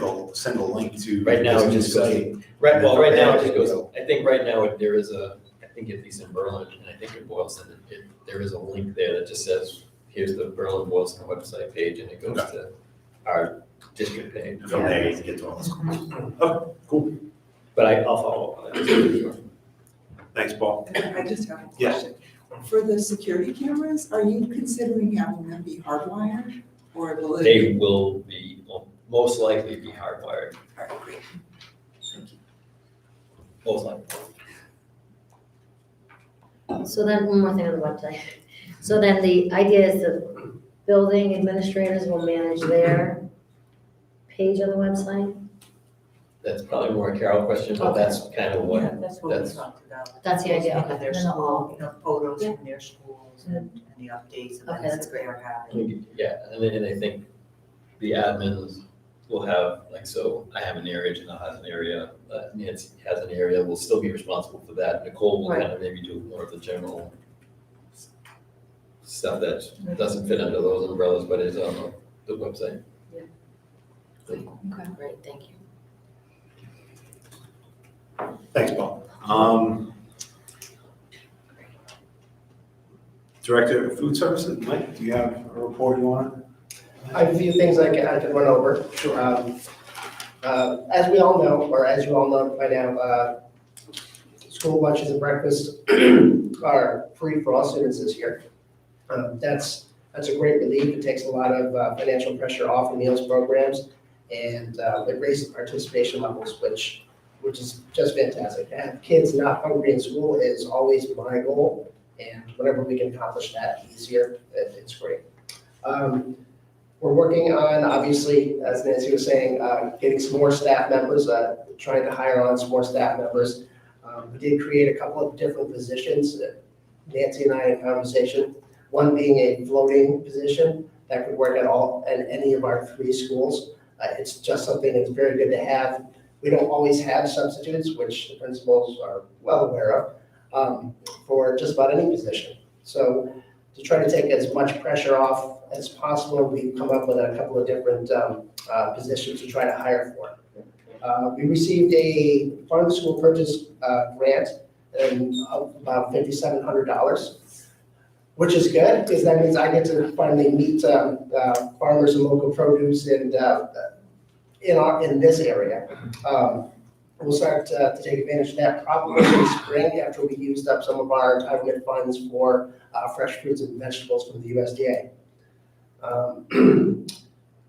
One thing that we're trying to look at here in the near future and talk with the principals and other administrators is the Breakfast After the Bell program.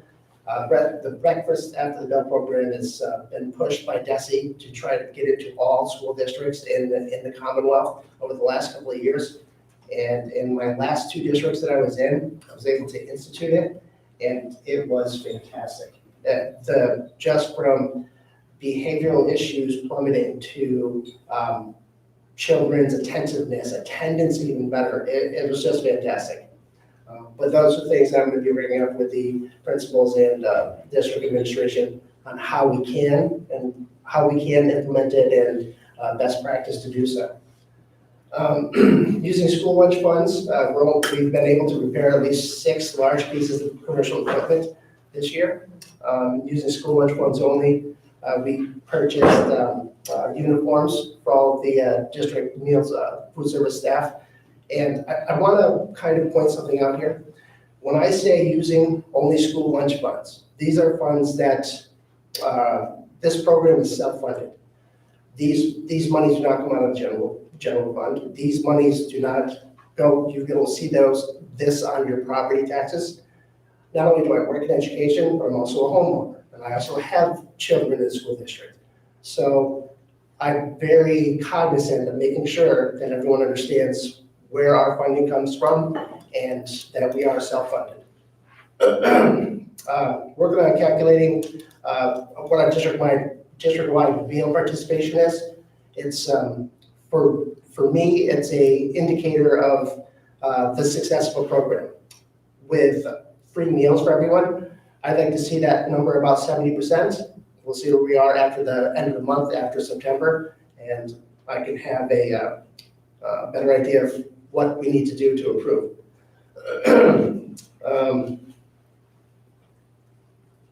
Yeah, that is about all I have. I know that I'm new to the district, so I'm sure that there could be a bunch of different questions that I can field. Anyone? Does anybody have questions? I have a small Yeah, question. there we So my daughter gave me feedback, and she said there's no more 2 muffins in the morning. Again, she's obsessed with the muffins. And then you can't get a cheese stick with any of the meals. And I was curious if you could purchase it on their own, in addition to the free lunch. And I guess what was behind the change? I assume funding, but. So what I've noticed, and I'm a person that seek first to understand to be understood. So over the first couple of weeks in school, I'm watching what's being served, what times are being served, and trying to understand the training that my staff has had in the past. More training has to be done because, for example, when I look at a lunch going out, there is, let's say it's a peanut butter and jelly sandwich and a yogurt and a cheese stick. And so I started doing the math in my head for my training. Like, wow, that's 3 proteins for a 7-year-old. We can't give 3 proteins to a 7-year-old because we have nutritional guidelines that we have to follow. So it's not only just about one day, it's about what happens over the course of a week. So we have to figure out how many calories are coming from those meat alternatives like cheese sticks and yogurts. And it goes over the course of a week. So there's specific guidelines that we have to follow. And I try to let things operate as they should. But when I see some things, like, for example, giving two grilled cheese sandwiches for lunch. Like, why do we do that? Well, it's because what we've always done. Okay, well, we're also giving 4 grains, we're only allowed to give 2. Like, I can understand maybe 3, but we can't do this because the caloric intake is too high, the sodium is too high. It's just, these are things that we can't do. So when we see those little changes, then that's where they're coming from. We just haven't been following, we haven't been in compliance. So when I notice them, kind of have to stop this. So does that affect doubles, kids ordering? No, if someone wants to purchase something extra, a double, a second meal, they're more than welcome to. They can get an entire full lunch, or they can just get the one entree, just the entree aspect. Let's say it's an Italian sub from the deli here at Tohoto. They can just add just that, or they can get the entire lunch again. But that is not part of the school lunch program. That is a la carte sales, and so we don't have to track. We have to make sure what we're serving for a la carte is healthy and it meets it conforms to the A list of smart snacks. That's what we have to do for a la carte. That doesn't compute with the daily servings for the school lunch program. So hypothetically, cheese stick would be available for purchase as well. I don't know if we carry cheese sticks as an a la carte item right now. We don't have a really good refrigerated section for kids to choose something from. But I can envision a nice open air cooler right up there against the wall with pre-made salads or just grab and go. Yeah. We'll get there. Thank you. Anybody else? Mike, I just want to say, since the school year started, I've heard from different random parents that they're impressed with the changes in menu items, menu groupings. And something you just said there, which is a pet peeve of mine, when I do my training for our people at work, why do you do it that way? Well, that's the way we've always done it. You keep learning. So whatever you can change to make it better, more efficient, people happier, better menu choices. It sounds like you know what to do, so go and do it. That's when you said that, that what we've always done, that concept of Those 7 words, yeah. that really fires me up at work. I have to untrain what's been trained in my folks, so that's good. Thank you. Just one Yeah. quick thing about, first of all, I'm grateful that you're here on the team as one of the directors now. We have not had a food service director in the past here, so thank you for your willingness and desire to come. He advocated, he said, I've always been on school committee meetings. I'm like, okay. Yeah. But Mike is gonna be on the wellness committee that Sally is organizing now. He has a lot of information, a lot of changes that he knows from policies and so on for our wellness policy. Wellness Yeah, policy. we're starting the process. Yeah. And Sally is leading the group. I've been through it. The food service director is always on the wellness committee, so I had to do it a lot. And as we get into it, I've already read through our wellness policy. There will be revisions that will come to the committee to consider, and I'm sure it'll go nice and smooth though. We haven't touched that, and I can't even tell you how. Yeah. So this is a tremendous change. Thank you. Expertise. Thank you. So that takes care of the report section of the agenda. Moving on to business items. Before we get started with the business items, Carol, we've talked about this. Nicole and I have been working together on a sort of a drive, a Google Drive policy procedures. We've gone over a timeline. I just want to make sure you and your team understand where the committee is coming from. When it comes to items that we're going to vote on, we need, or we want, lots of information to make the decision. Some things are going to need more than others, but the way we get that information is through documentation into the drive. And having it organized, which Nicole has really been helpful on getting that organized, but the documents themselves being organized, laid out, formatted professionally, to a level. There's some stuff in here, we'll talk about some specific things maybe as we go through these. Just in general, cleaned up. So talk about a couple specific things, but, all right, so first up is the handbook. Can I have a motion to approve the student handbook for Tohoto? So, second. Lori and Julie second. Okay, any discussion on this? Was this this wasn't in the drive until like yesterday, correct? It was a late addition, I think, because they're still working through some of the formatting issues. It was in last meetings. Yeah, so we had it in the last meeting. Or 2 meetings ago.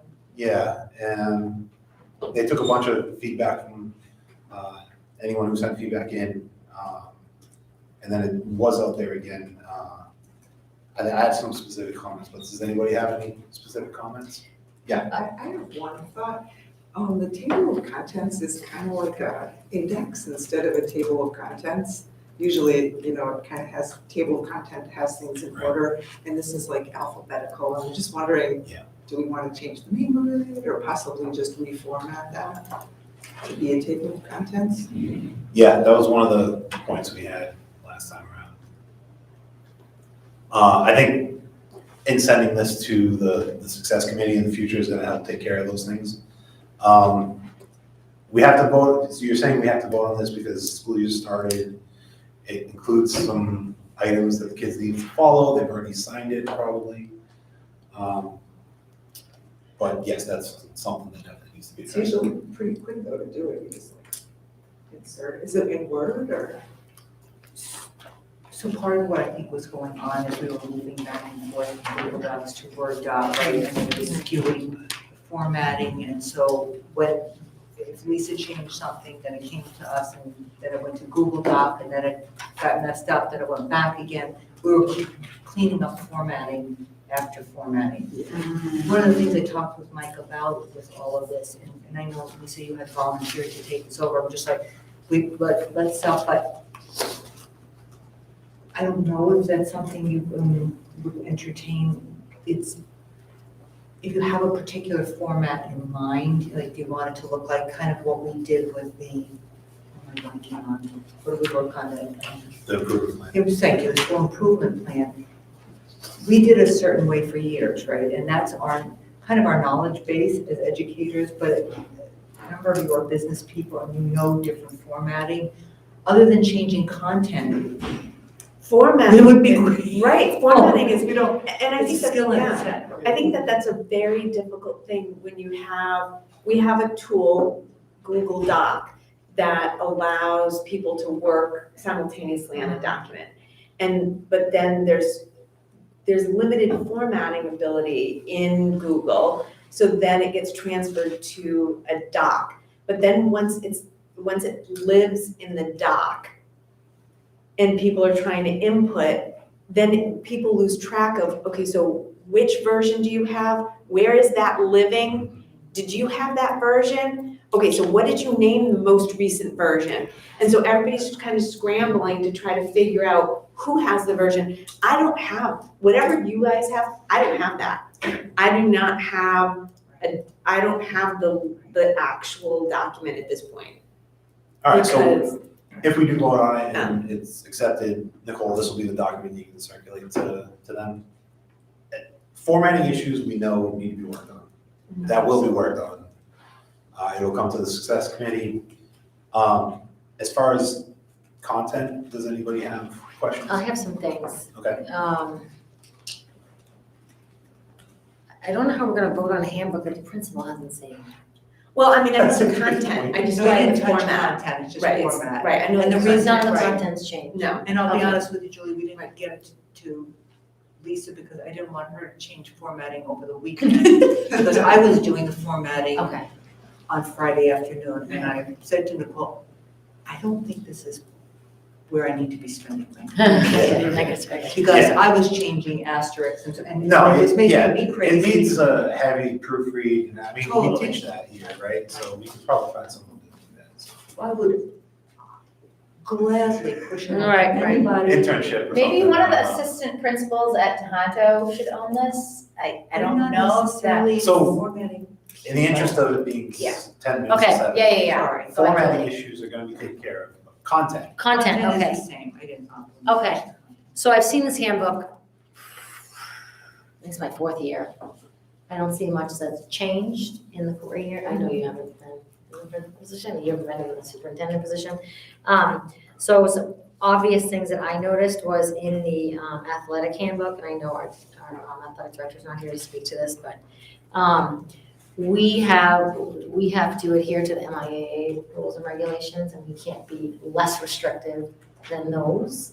So in the MIAA handbook, students have to, they're bound by what's called a academic eligibility standard, naturally, right? It's in place for those athletes. And to be eligible for the season that they're gonna play in, it's based on the marks from the previous season. In our handbook, it says that student must secure during the last marking period preceding the contest second quarter marks and not a semester grades determines the third quarter eligibility of passing grade in at least all but one of the major subjects that he or she is taking. And the MIAA handbook requires a passing in all of the subjects that they're taking. So they're allowed to fail one here.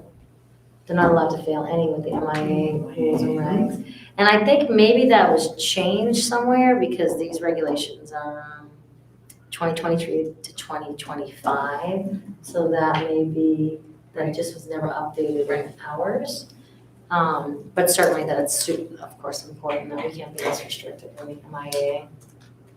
Yeah, I don't know why we would allow a failing student to play extracurriculars versus do extra homework anyway.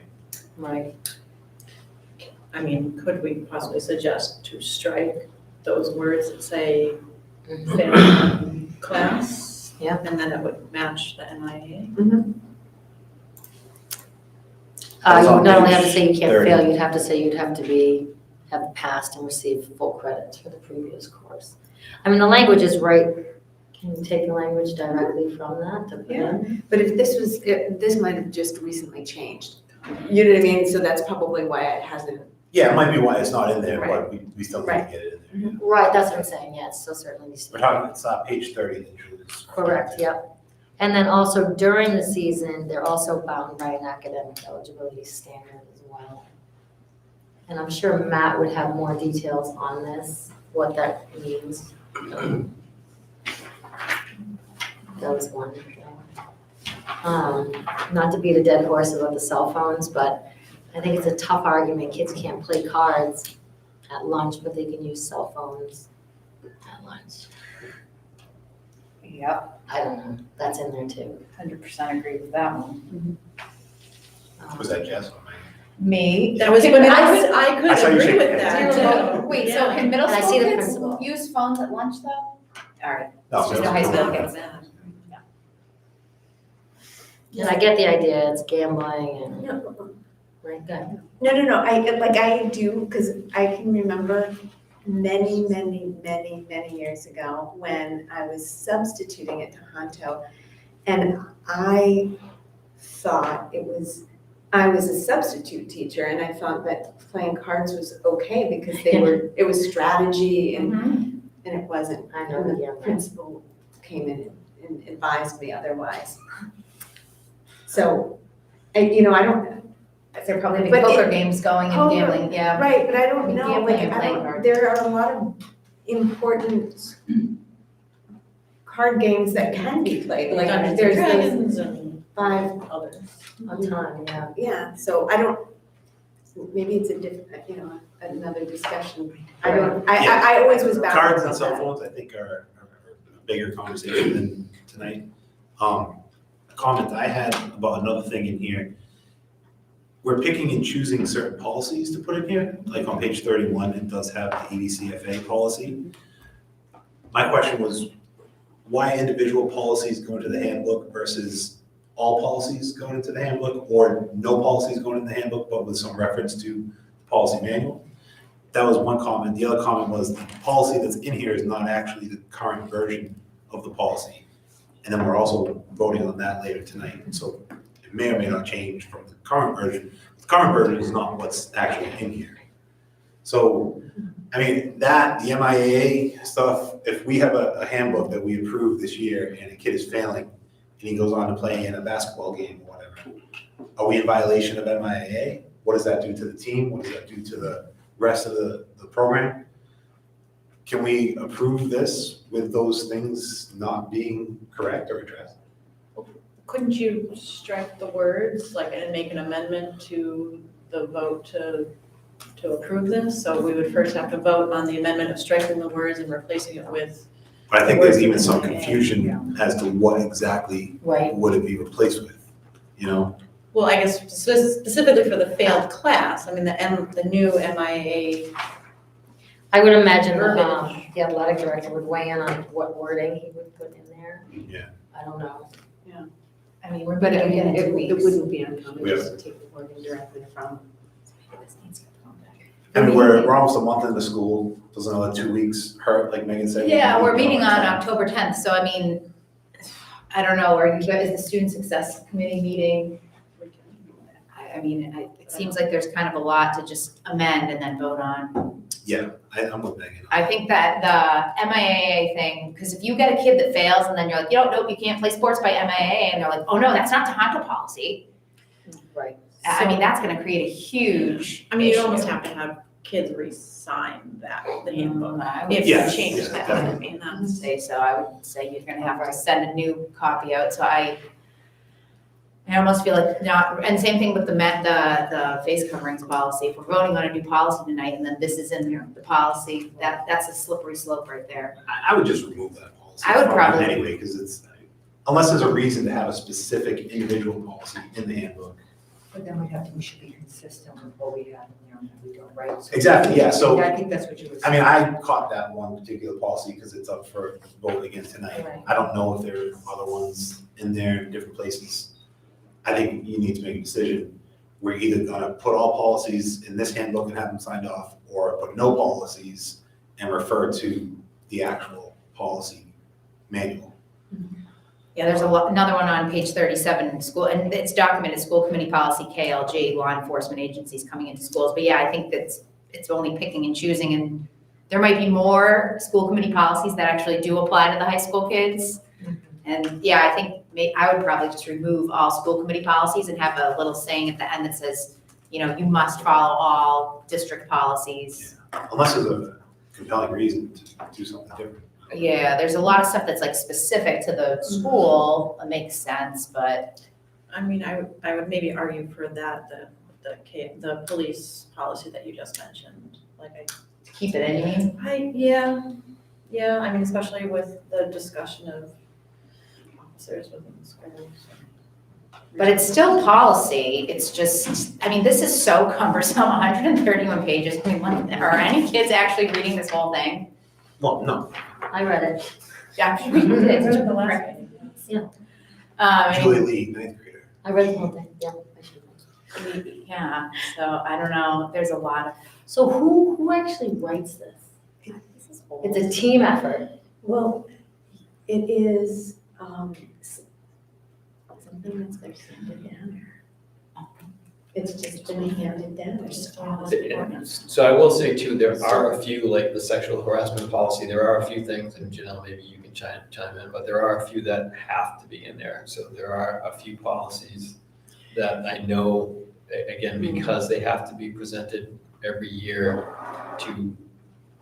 So, yeah, so that's what I mean, There there are- are reason to have. But don't ask individual- Paul Mara what those are. Yeah, well, is there a compelling reason to have individual policies in there? And if so, can they not all be grouped into one acknowledgement section?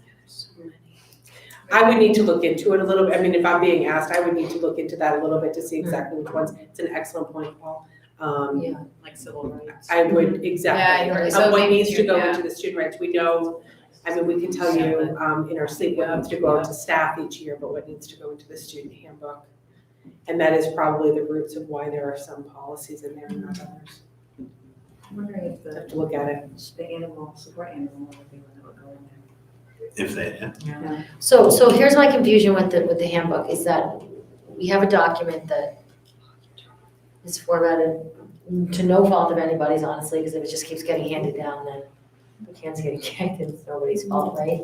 Yeah, it's But so. then we have a document that we have to approve for the community Mhm. to follow, sort of the protocol for the kids to follow, but yet there's things in it we don't know what policy should be in there, what policy shouldn't be listed in there.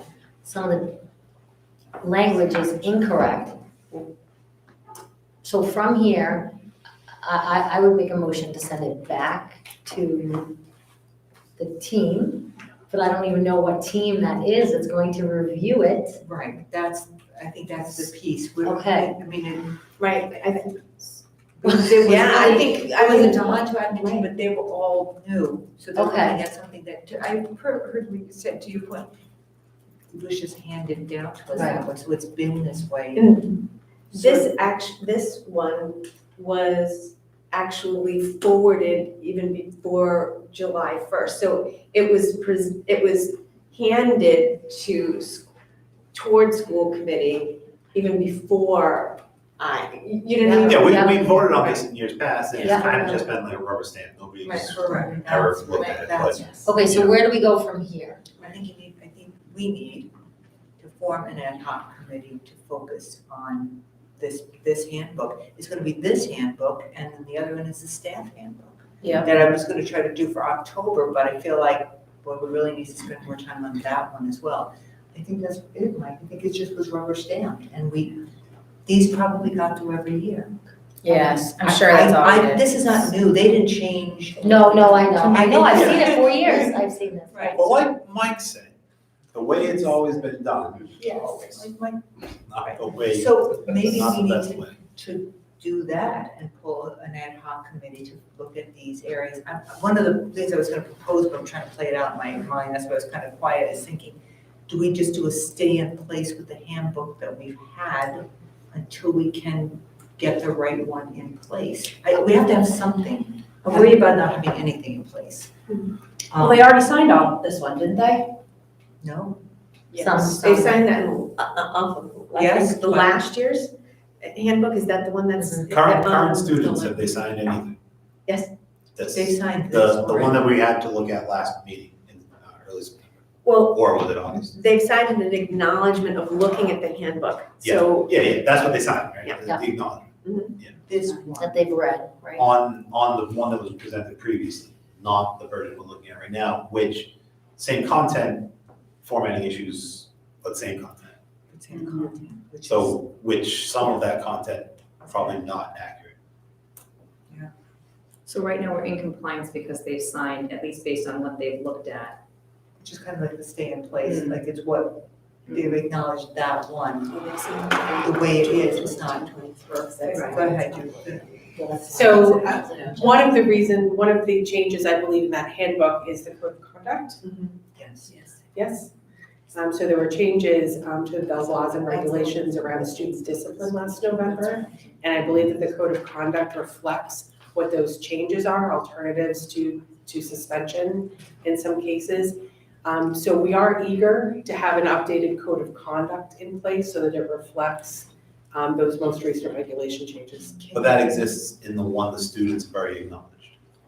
Yes, our old superintendent's name is in that one, the students have acknowledged. Yeah. I don't think it does. I don't think it does. I agree with So you. that I don't wouldn't see it be- in this that one wouldn't be either. enough. What's on the So, website? yeah, hold on, quiet. So if it's not in that one, then it's not in this one. All right, I believe it's in the proposed one. The one that we're looking at right now that's in the drive that Nicole put in there for us. So unfortunately, I've lost access to that drive. I had it last year, but, so I'm sorry, I can't see that visually. Don't look at me. I can only see the agenda, so I can't put my eyes on it, but can you confirm that the one that they're looking at has the new code of conduct that we worked on over the summer? The one on the website right now is the 2022-23, That's because not- that was not because the 23-24 was not voted on. So I couldn't Sure. replace it. Yeah, no, that So makes it does sense. not have the updated Right, code of so conduct. the one that's, the handbook that's on the website now was written and approved and posted prior to those regulation changes in November of 2022. Correct. Therefore, it doesn't include those changes. So there is some need to update that, because So- otherwise our code of conduct is not up to. So this one, you're saying that this one does have that, so there is content changes. But the kids haven't gotten this one, so we haven't. Right, the kids haven't gotten one, but this one hasn't. Someone point out where that is, because I don't I see believe it. it's on page 59, it's policy, I believe it's student discipline policy, JIC, is that a suspension Page 59. and notice of suspension? But there's also a chart, right, that Yes. talks about like, if this conduct happens at school, this is the potential consequence. And that begins on page 52. Thank you. And what I'm wondering is if we can, is it possible to band-aid this for now, where we sent this particular portion home and have people sign off on that, or is that too much? So could we just focus on just having a code of conduct? That's what I'm thinking, just Like for now. It's called discipline code. Discipline code, thank you. And then we'll Okay. work on the other. Yep, pieces. I get what you're saying. That Okay, makes so we sense. would amend this motion then to not approving it as presented, but approving the discipline code. Would we say to be sent home? Do they have to sign off on that, Janelle, if they've seen it, do you think, probably? I mean, it's typically part of the handbook that Handbook, gets signed yeah. off on. That's all right. Yeah. But we can communicate, we can find a different way too. I think it's most important, right, that we're communicating what those expectations are and then that we're implementing them. It puts us in a strange place, to be following an outdated handbook that doesn't, for discipline, that doesn't necessarily align with those updates that came out last November.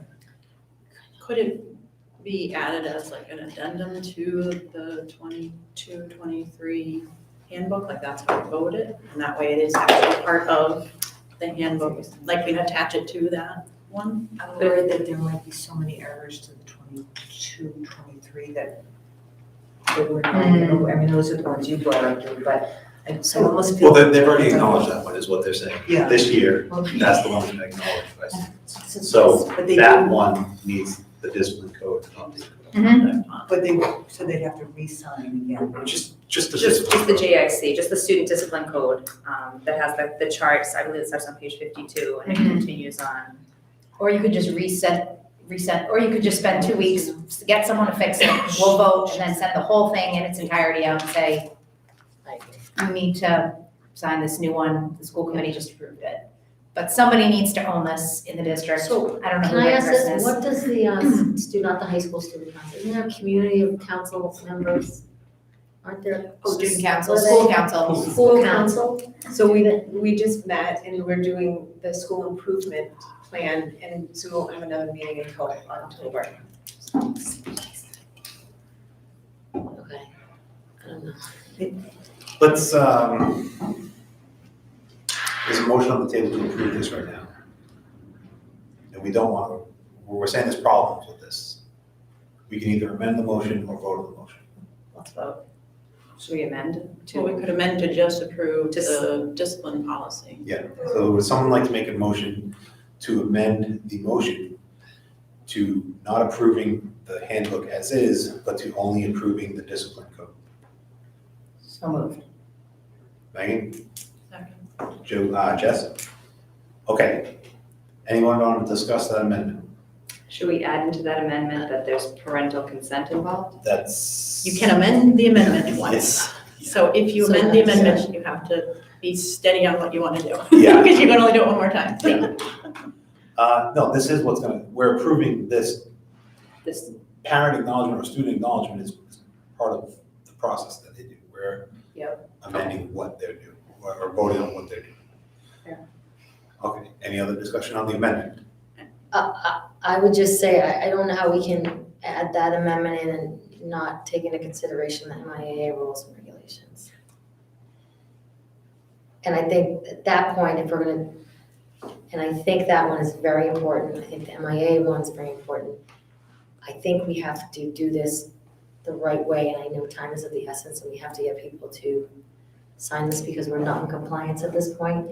But would 2 weeks make a difference? Well, do they have someone that in 2 weeks can fix this? I don't know, we'll have to make that a priority. That's a Mr. Carroll. Yeah, I mean, we, Well, I guess if you're going to hand it off to the success committee, then we'd have to have a meeting, but then we need the input of like what civil Well, rights. Yeah, we things don't need to necessarily, put in. right now for this, we wouldn't necessarily do that, because that was mostly for a final look for formatting and flow and things like that. It would be Carol's team to get it correct.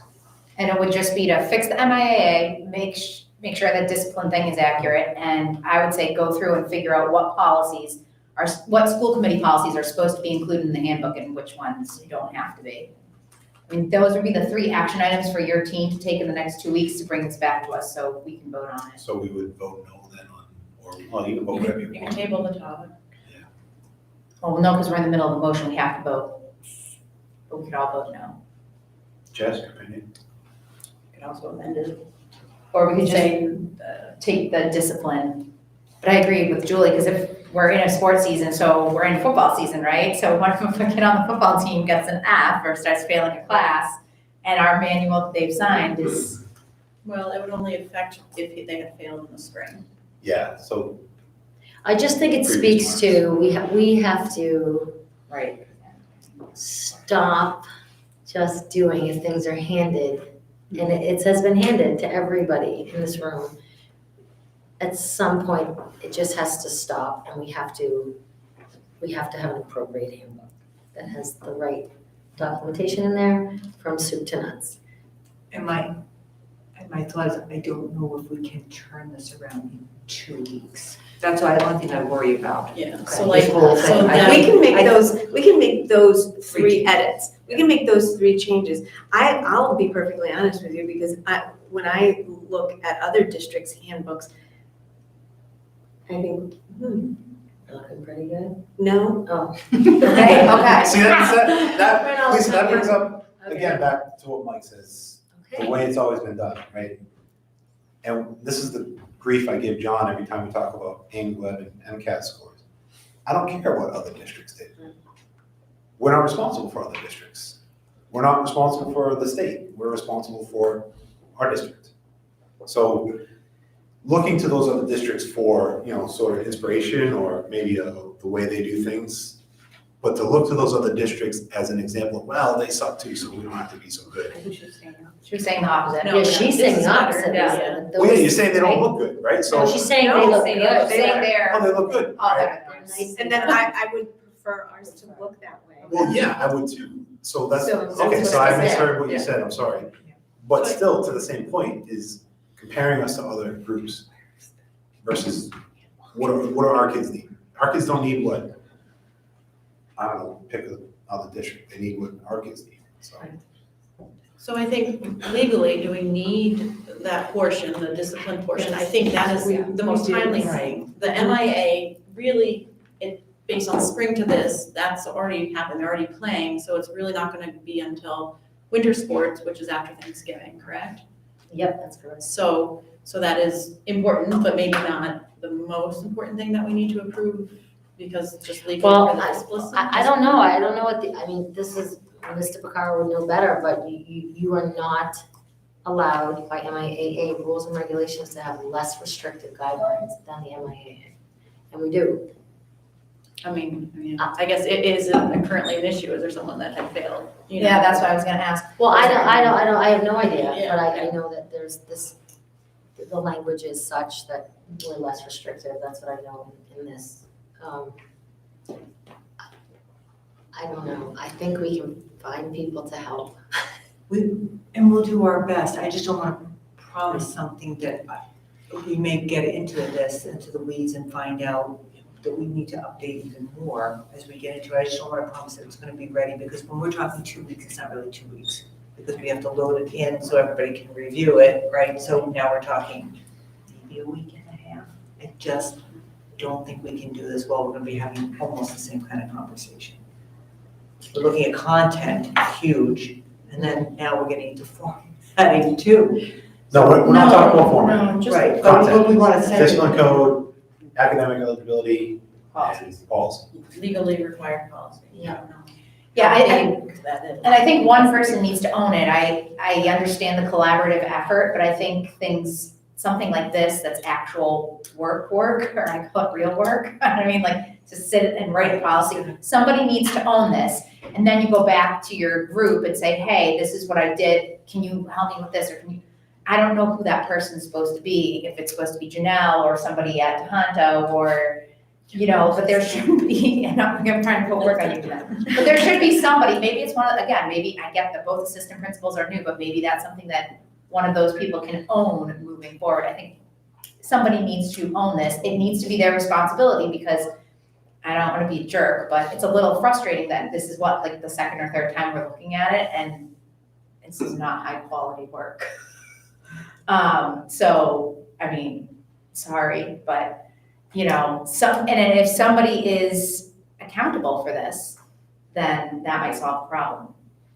Yeah, And I don't necessarily think it should be you, Carol, because I don't think it's your job to write the handbook for the high school. You should be reviewing it. But somebody else needs to own this and Right, I'm update it. trying not to volunteer to do that. Yeah, you for that should reason. not. Somebody else needs to. I don't know. Right, but when you're talking about high quality, and so that's why I was tying in the formatting, it's how it looks. But it's all, more importantly, it's the content. It's both, And it all has yes. to be updated. So if you're Yeah. comfortable with the content changing, we can, I can't promise that in a week and a half. We will do our best, but realistically, Janelle's looking. Yeah, and because I also want to add in, right, I think that we've been asked to just move forward some of our budgeting work for an upcoming town meeting, Right. and that's in the same overlapping timeframe. To be realistic, we wouldn't be able to deliver on that. Maybe drop, No, yeah, maybe right drop the policy portion and push that off, because that seems like the bigger piece, but maybe these two glaring, the code of conduct and then the MIA. And we might, if we can get together with, if I can work with Lisa and the assistant principals and Matt Carl has to be involved in this as well. And Paul should be involved in the technology and making sure everything's accurate in there, all of those different elements. And Janelle, we can come together and spend time looking at that, working on that together. But moving forward, someone's job description should include Yeah. handbook, but Yes, maybe I not know. ask. Next- All right, next- that's the whole thing. Right. By the time we come to next August, we'll have a completely updated. Yeah. And accurate, correct one. Right now, we have a amended motion on the table to approve only the discipline code.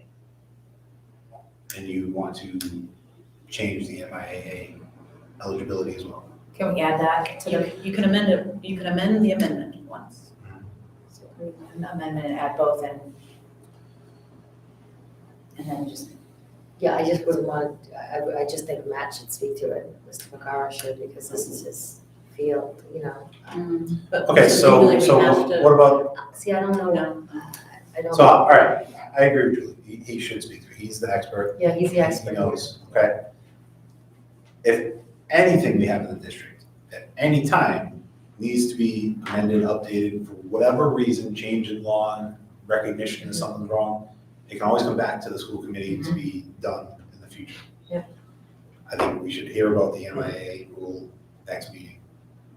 We have an amended motion to approve the discipline code so that students can re-acknowledge the discipline code. Unless there's further discussion on that, we should vote. So moved. yeah, we already seconded, right? We already seconded it. Just voting. It's been amended, so all in favor of the amended motion? The amended motion. The It's amend, just all in which- favor of which the is amended motion to approve only- the discipline code, Yep, just- the updated discipline code, and to have students re-acknowledge. That is the motion on the table that we're voting on, all in favor? Aye. Opposed? Okay, so the new discipline code passes, that can go out to students to be acknowledged tomorrow. At our next meeting, Matt can come and speak to the athletics portion. And between now and then, if any content is noticed that needs to be updated, let's bring that to attention as soon as possible. So we'll have time to do, we'll work on that. All right. And, okay, so on to number 2. That was good, but I get it. Can I have a motion to approve the middle school math curriculum? So moved. Second. Jess and Julie. This is one of those ones, Carol, where I was talking about earlier, that we're gonna need more information. To update a curriculum, so the school curriculum oversight by the committee seems to be a theme tonight, okay? So you're asking, what exactly we're being asked to do, because what I see in the drive isn't very clear. I thought the book was supposed to be at the meeting tonight. It's right there, but Oh. it's 20 past 7, and we're gonna each read Yeah, through the all book. right, so we can vote. Well, we're here for discussion. I think we need to get more information. Are these already being used? They're already being used. was just gonna say that looks familiar. Yeah. Okay. So it was reviewed by the head of math, or Right. what the was, math what was the department. approval process? So this occurred when I was in the other position, and this was 2 years in the making. We had vendors come in, we had presentations done, the math department met, reviewed all of that documentation. Then they did a year of piloting this program, and before they said this is the one we wanted to go with. So that was how it came about. This should have been approved the end of last year, really, to go forward this year. But it was part of what we budgeted for as well, to make sure that we had the right materials, so, and resources. And I think that speaks to this curriculum, it's approving curriculum versus approving resources that the students are using. So in essence, what you've been doing historically is approving the resources that we use, not necessarily the curriculum. So that's really what. So the way this is written on the agenda, it says curriculum. Curriculum, right. But that's the word that has been used for approving the materials. It's just a new book. Whether it's foundations or it's Envision or Caring School Community or whatever it's been. So it's a new book that goes and. It would still be nice to get a little bit more information on the book, but I don't know how you would do that. Or just even the name of the book, and then we can go online and look it. Well, you reviewed it because you were the curriculum person. Oh, but this was, right? oh, yeah. So 2 years ago, so you looked at the book, would you agree with the recommendation? Yeah, oh gosh, All yeah, right. yeah. And Sally put together information about why it was approved by why it met the needs of the math department when they met, just as aligned to the frameworks, more practice opportunities, scaffolding, just more updated to meet the instructional needs of our students, essentially. And I think that's what we're talking about, is what we were provided to make this decision to vote on something was a little light in the information we might want in order to make that decision.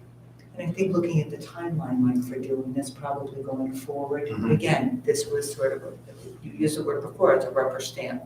Yeah. On what we've done. If you want a more assertive, aggressive way of looking at curriculum way ahead of time, then I think that the time to do that is before we move into pilot mode on these. So That sounds fair. I mean, we've got a big curriculum coming up in the works. Yeah. So, yeah, because I think, Links before, I think there was something we looked at last year that had links in it too, just some. I can recall over the last few years, different changes to what's been called curriculum coming in front of the school committee. And again, previous chairs, I didn't see much detail then either. right, there was not. Yeah.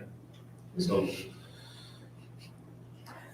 if we're gonna be if the school committee is going to vote on something, regardless whether it's curriculum or policy or a donation, we need to get better at communicating and the information that we have in order to make a decision, because we don't want to be a rubber stamp.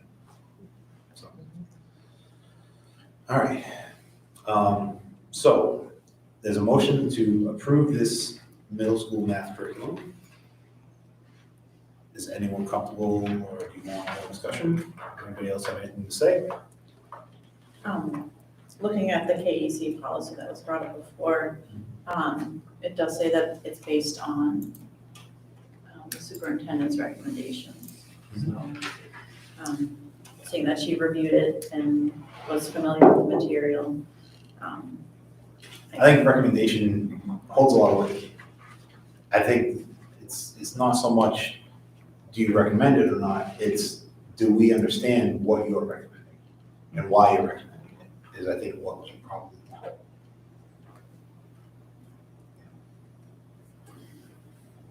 All right, anybody else? I don't want to hold anything up, and I kind of feel like we're between a vice right now. It's like you have to approve this, but at the same time, I don't know what I'm approving. And my name is going on that for approving it, and it just makes me nervous. Not that I don't trust you or anybody else, I don't know what's in there, other than 5 bullet points,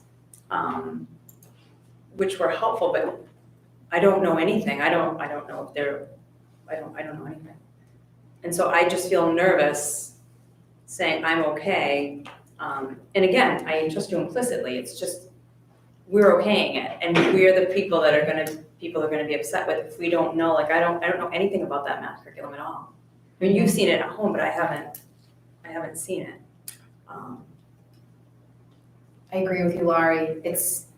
I trust Carol, but at the same point in time, our job is to be looking at this It's stuff. just the and- oversight. Yeah, and if we're just over here, the books aren't being used, so why do we even need to vote on it? Just so we got the formality to check the box? I mean, that's so silly, in my opinion.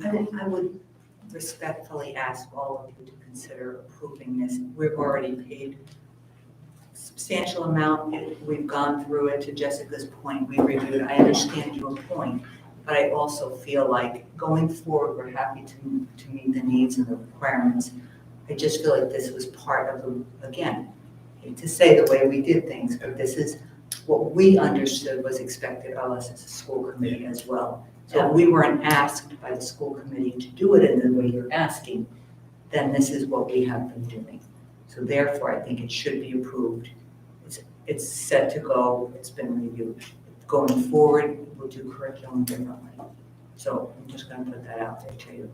I don't know what to do otherwise, do we, you know? That's a fair point. Okay, you also bring up the cost. I mean, if there's one thing we can actually have sight over, it's cost. So when new curriculums do come down the road and cost is a factor, yes, we'll get more information. And that will give us time to do that if you're looking at it before, even if we set money aside this year for materials we might need, to your point, the health curriculum.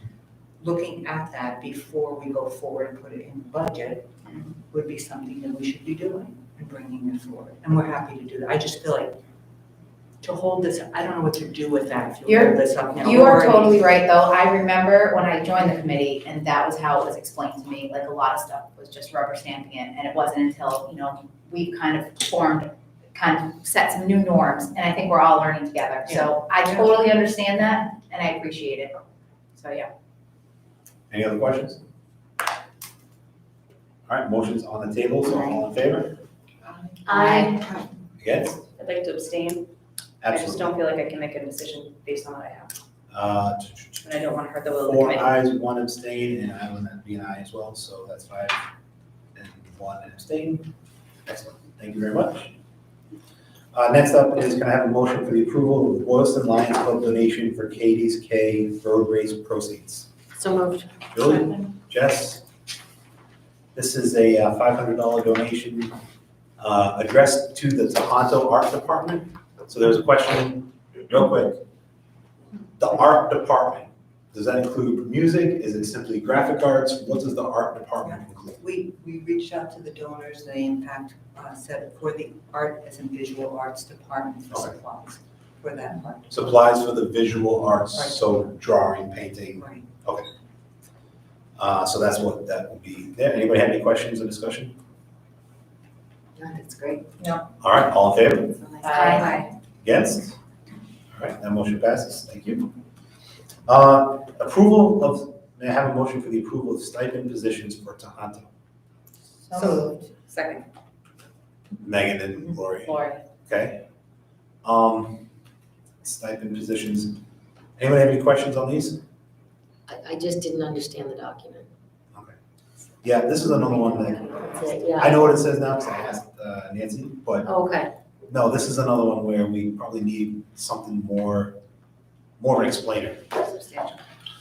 My understanding is the total amounts are not changing, but it's just being reallocated to different positions. Is that correct? I just don't understand what club advisor to replace means. They're gonna pay the producer of the school play, the director of the school play. These are the new positions and the new amounts, and these are the ones that no longer exist in the old amounts. They just reallocated. So instead of Bravo, it's gonna be, they're gonna be the producer. Right. Yeah, and the student advisory doesn't exist anymore. They're adding the director of the school play. Global studies doesn't exist anymore, but they're gonna have. I see what happened. It's not like they don't equal each other, I it's see. just, it's confusing. It's just they don't exist, and so people are doing work, Different. and not, there's not a proper name for it. So we're just trying to be specific in terms of you know, who's doing what and what are they getting paid for. About the auditorium manager. Why is that on here? Because we voted on that in our last meeting. Right, oh, that was a note to Nancy to put it into, so we have a document that between all of the schools of our stipend positions, because those are contracted.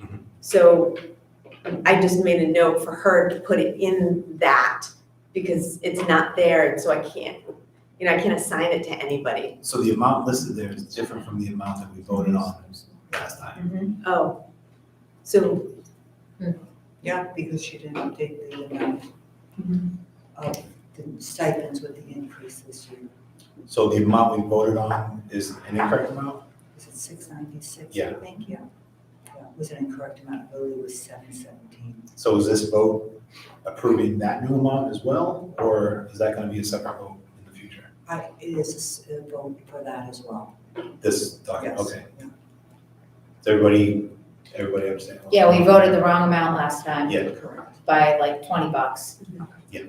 Or something like that, yeah. And can you just speak to the mentors program? I see that it's no longer being run. no, it is not, I mean, we want to have it run, but there are no individuals that have stepped forward to be mentors, because it's a pretty hefty time commitment. So I had just, you know, added, you know, I didn't understand some of that money for the mentors is a grant funded through mentors program. And then from my understanding, there's a small amount that is part of the stipend budget. And I was just trying to get some clarification, so I knew the money I was working with. Do you understand? So it ended up being 717 that the Tohoto budget was adding to that position, I think. ish, maybe.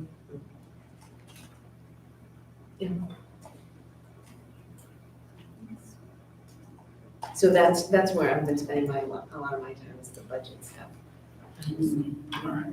so there's no change in the total amount, it's just reallocating the different positions. Does anybody have any final questions, thoughts? Well, there would be a change in the total, because we're adding on to the. Yeah, there is a change in the auditorium total of, it is, what is that? $21. Yeah. So we're offering $21. We can do that. All right, all in favor? Aye. Against? All right, the motion passes, thank you. On to policy votes. So policy E, may I have a motion to approve policy EBCFA face coverings? The draft version is in the drive. The title of the version that we will discuss is Draft of Revised EBCFA June 2023 Face Coverings. So moved. Second. Julie and Lori. All right, any questions on this? I was curious. When the DESI mandate ended, prior to that, the school committee didn't really have any power to end that mandate. So I'm curious, by striking out local mandates, the legality of it, like, has the lawyer been talked with that? Because, you know, prior to the DESI mandate being lifted, the school committee could not end it, so. The school committee actually met to discuss ending it, we decided not to. But we were, Because the council said you couldn't. No. To my memory. And- No. No. we made the decision not to go forward with it, but we did meet to discuss ending it. Yeah, I remember that, but, so it was that. That was also, was that face coverings and return to school, or was that just face coverings? February 2022. Was it, yeah? I think I went to school too. Did we return? Which one? There were so many discussions on this one. I don't remember either. I think when we were talking local mandates, we were speaking, at least I know, I was thinking Board of Health and things like that. It's something that we would have to, it's not that we wouldn't approve it, it's that the school committee would meet to discuss whether they wanted to, because Berlin held on to their face masks in municipal buildings longer than the February 28th. And that's kind of what drove this. So I guess with the phrasing, it should all federal and state mandates and local law. No, we took out mandates and we're gonna do what the law, or we're proposing, we're gonna do what the law requires. Yeah, I guess I don't see the difference between, like, if you had decided to, not go along with the DESI mandate, then it was then putting in danger the DESI funding or the state funding. So I'm just not seeing the difference of taking out the local, the federal state mandate versus local mandate. I mean, it's the placement of the mandate rather than the actual local, if that's what you're referring to. If it's the local DPH. I just didn't, I've lost track of the name of our legal counsel, but I don't know if she, Kim, thank you, sorry. Names are not my specialty. So I didn't know if that has been, put in front of her. So I think, Jessica, when we were talking about this, the way it used to be read is if the CDC decided tomorrow that everybody should wear a mask, automatically everybody in the school would be wearing a mask. And I think what we wanted to do is be able to have a conversation before we were to just agree to a mandate. And that's why we did local law and took out the mandate portion of it. It doesn't mean that we're not going to follow it. It means that we would have a discussion to discuss if that would be, we've talked about how, we want to represent our schools accurately and how we're different from other schools. I think it's an important conversation to have because we're a smaller district before we just go based on what a big entity would be saying. That's at least my feeling on it. Sure.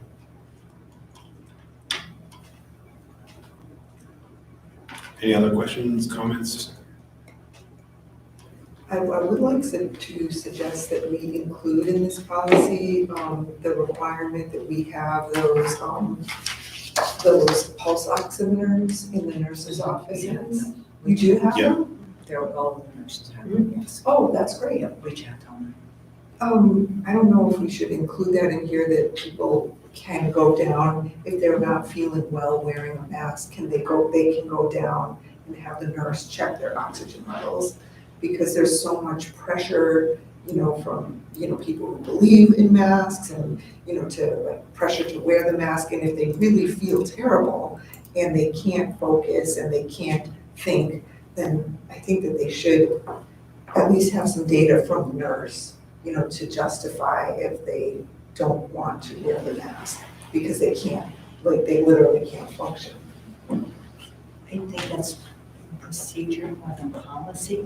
I'm looking at Janelle because there are things that are happening and not happening now in the nurse's office that have been happening in the past. Yeah, and I do think that, any student or staff under really, for any need, regardless of mask, can go down and see the nurse.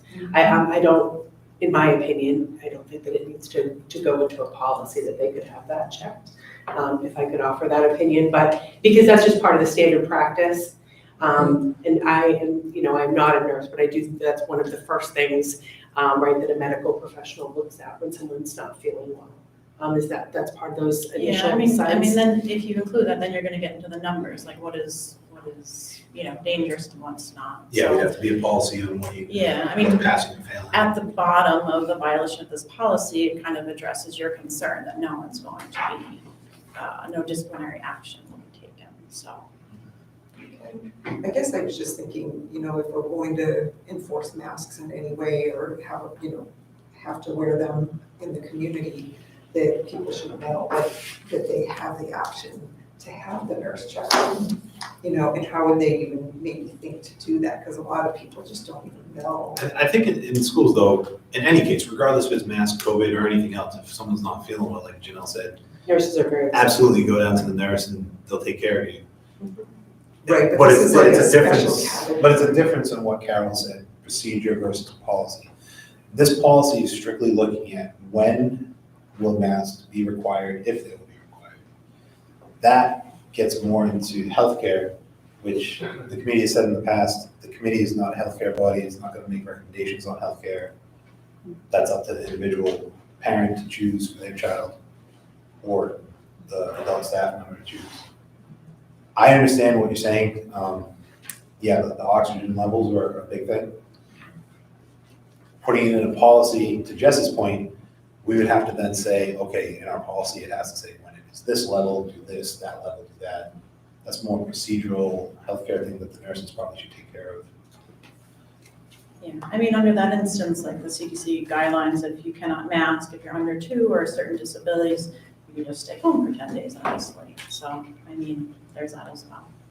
If you were sick. If you're right? positive for COVID Right. specifically, yeah. I mean, but this refers to just like asymptomatic spread probably also, right? I mean, that's a concern, that it would just be like everybody has to wear them just in case. I don't know, we're just looking at the policy of what are we doing in our district regarding masking. To be honest, I think this is even a little bit dated for us, even right now, I think this update's been like, what, 3 months in the making? Because back then, they were talking about possibly doing it, I think that's kind of died down. So, good points, and I think, like Carol said, the nurses do have those tools. They will do that for kids. And as Jess said, the policy does address if someone's not feeling comfortable, they're not gonna be disciplined for not doing anything. So. One thing in your proposed policy, you mentioned ventilation, and so I agree with you on that account. And so there was some concerns that after the wildfires, filters should be changed. And so not necessarily relevant to this. Is that in this policy that we're talking about? No, but So proposed this- addition. It's a polarizing topic, so let's keep it to I'm just the talking motion about that's on the the air table. filters in the buildings, that they should be changed after the wildfires. So that's what I'm saying. I think to Lisa's point as well, if we were to change this so that people, if there was a law that required that they had to wear masking, that's when I think that would be something that we would want to put in there for health reasons, so that we're protecting everyone's health. Would that be part of policy, Mike? It already kind of is, because if we are going to go down this route, then the administration is required to write up a plan as to what we're going to be watching and doing, so yeah.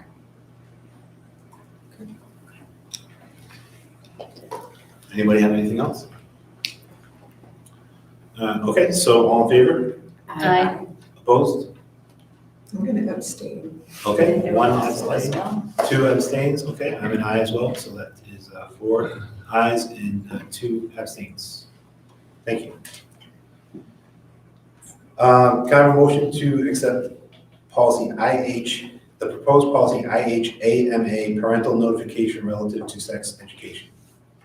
So, second. Julie and Lori, I heard. Any discussion on this one, questions?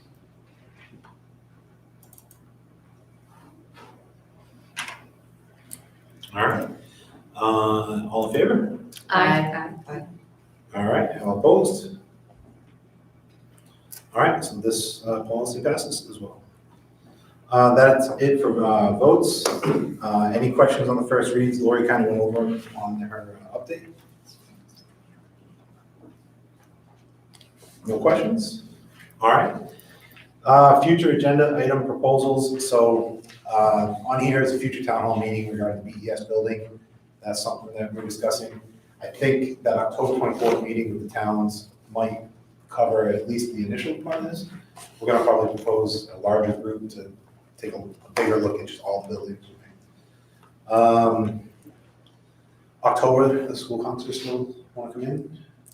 So I think I can't even remember right now if I've reached out to the school counselors at this point or talked to Lisa about it, but Lisa Lamoureux was going to come in. She did want to talk about the EpiPen, the portion of the med delegation that we can get approved by school commission to come in and talk about that. So that opens up a doorway for field trips or day field trips, and who's able to administer EpiPens. We've had that, we have a policy on it already. She just wants to make sure that we're all so comfortable with that, so that we know when we speak to the staff about it. So anyway, the counselors, I think I reached out to, so we can definitely, I'll check on that one, and then Lisa will be in. I have a list of people coming already. I just want to make sure we have the nurse, Matt Carl, the principals are reading their reports. John's doing his report on the accountability in Ameswood, no, on the MCAS for October. So we'll be packed.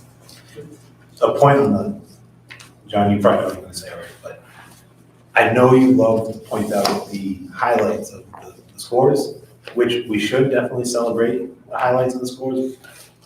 I just don't want to gloss over the low points in the scores where I think we'd really be interested in hearing what the plan is to address the low points. It's probably more important, right? So I know we come in here and I don't want to bombard you with surprise questions or anything, but we really want to know what the plan is to fix the low points, but we also would like to celebrate the high points as well. We kind of started to do that last year. Yeah. You can recall that. There was not universal endorsement of that approach. The thing is, it's Cindy and I have talked about, you know, if we're not honest with ourselves, then how can we improve? You know, neither of the schools are bad schools, we just, there are areas where we could get better. No, I know, and there are some awards around recently, right? Like high rankings that the schools receive, right? So there's good things, but I think to the rubber stamp point, sure, we can rubber stamp the highlights, like, but it's what work needs to improve is what we're focused on. Because if you need budget items, if you need policies, if you need whatever, if Carol's not doing a good job and you need to evaluate her, we can address that. There's nothing for us to do if everybody is achieving 90%, you know. Goal, you know? Will the Amesweb and the MCAS kind of be compared, because it's like 2 different days of testing? I don't know. And there are 2 different types of tests. Yeah. You know, so there's MCAS, which is, it's a nice one-day measure of where kids are on one day. And you take it with kind of a grain of salt. You look for patterns over time, right? And that was kind of where I got not into trouble, but you know, Berlin's had some success over the past several years. And Boylston, not quite as much success. Successful, but we want to keep looking at that. And Cindy and I talked a lot about bringing the 2 schools into more of an alignment in terms of curriculum and approach, expectations. I want to just go through, go ahead, you go first, obviously. Well, I'm sorry. It just popped into my head when you said alignment between the 2 schools, because something came to my attention, speaking of the old cursive writing. I have it on here. Uh-oh. So that's what I want to go over. To me, this is an equity issue, and I don't know that you think I would think this is an equity issue, but it is an equity issue. If one school's getting it, one school's not, okay, they're getting it, that's great. But the other school's getting something else that the cursive school's not getting, so there's not equity there. Do you want to have that conversation at 10 to 8? No, I don't, but she says she's got it on there, so that's good. I just wanted to, also I want to ask you, there's a lot of talk about getting away from MCAS in the state. There's a push to do away with MCAS, right? There's groups, so if you might have something to share with us then on that too. Okay. Yeah. I just want to go over, I just want to make sure we're all on board for what to anticipate for the October meeting. Everything. Is that gonna be another 3-hour meeting? Yeah, You got like 17 minutes and like 60 minutes, so you can deal. I have, Sally was going to do a presentation on understanding DEI. Okay. Which I'd ask about. We have John and Cindy working on, we're gonna talk about this tomorrow, everybody, but you kind of know, cursive writing, John and Cindy, we're gonna address financial literacy and where we are with getting the new math person to teach financial literacy because of the requirements from the state for graduation moving forward. In the MCAS report, elementary and the accountability report, we have John and Cindy on, MIA, we have Matt Carl, the school nurse is going to be coming in to discuss everything, and if we can get the counseling department to come as well. Sounds good. That's all. For the record, I'm in favor of the cursive writing. I want the cursive writing. I know they're not. We have cursive writing. That's going well. To read historical documents, you need cursive writing. To read the Constitution, you need cursive writing. Well, you know, That's what, all the Bible, you need to read Greek. Are we going to teach the children Greek too? Come on, you guys. I'd like some Latin. Constitution's our country, though. Huh? I took Latin, 3 years, And Latin, right? Latin, Anybody have any other future agenda proposals to make? maybe cell phone use in school. Yeah. We'll do that at our subcommittee meeting. Hold on. All right, yeah. That's a fair point. So actually, we talked about cell phone use in schools, and the principals at the time gave us a bit of an update on how they're used at the high school level. Is there anything we can follow up? Collected data from the staff. I mean, I don't care. You want to get rid of cell phones? Make a motion. I don't care. We need, I would like to, go ahead, Carol. I was just gonna say, so last year, at the end of the year, I know that other than assistant principal had done a survey and presented the survey. Right. And we discussed the survey and the results of that. I think going forward, my suggestion to this would be, we are doing what we're doing right now at Tohoto. I think it becomes more of a policy. I see this as a policy discussion. So if this is the policy that the school committee wants to create, then that's the direction we're going. Because I think we could go back and forth with a million more surveys. Propose something to Lori for the policy subcommittee. Look at it. And also, this ties in with the radio frequency stuff. They talked about that in the presentation that I mentioned earlier that I'll send to everybody. They talk about how that really amplifies all of the radiation that we're all being exposed to. Everybody has a cell phone, and they have some really good ideas for taking them to the classroom. Yeah, so hopefully we'll have. All right, anything else? Oh, maybe one more thing, this will be really quick. I just feel like this will be the last thing. Where do our kids go after they graduate? I feel like we don't ever get that information. Like, are they going to Ivy League schools? Are they going off of the job force? Can we get sort of? I think we had stats on that graduation time last year, right? Probably get that. That would be I nice. just think we had the colleges. They did a thing on Facebook, like Laurie showed us. Yeah, I don't know, it wasn't presented to us, but I think Yeah. we had the data. Yeah. That would be The nice. guidance officer should have that, right?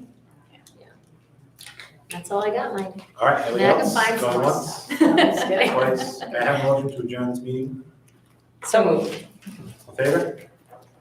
Aye. Against? Thank you. So, motion passes 5-1. Let's see. I don't think we highlighted it on the.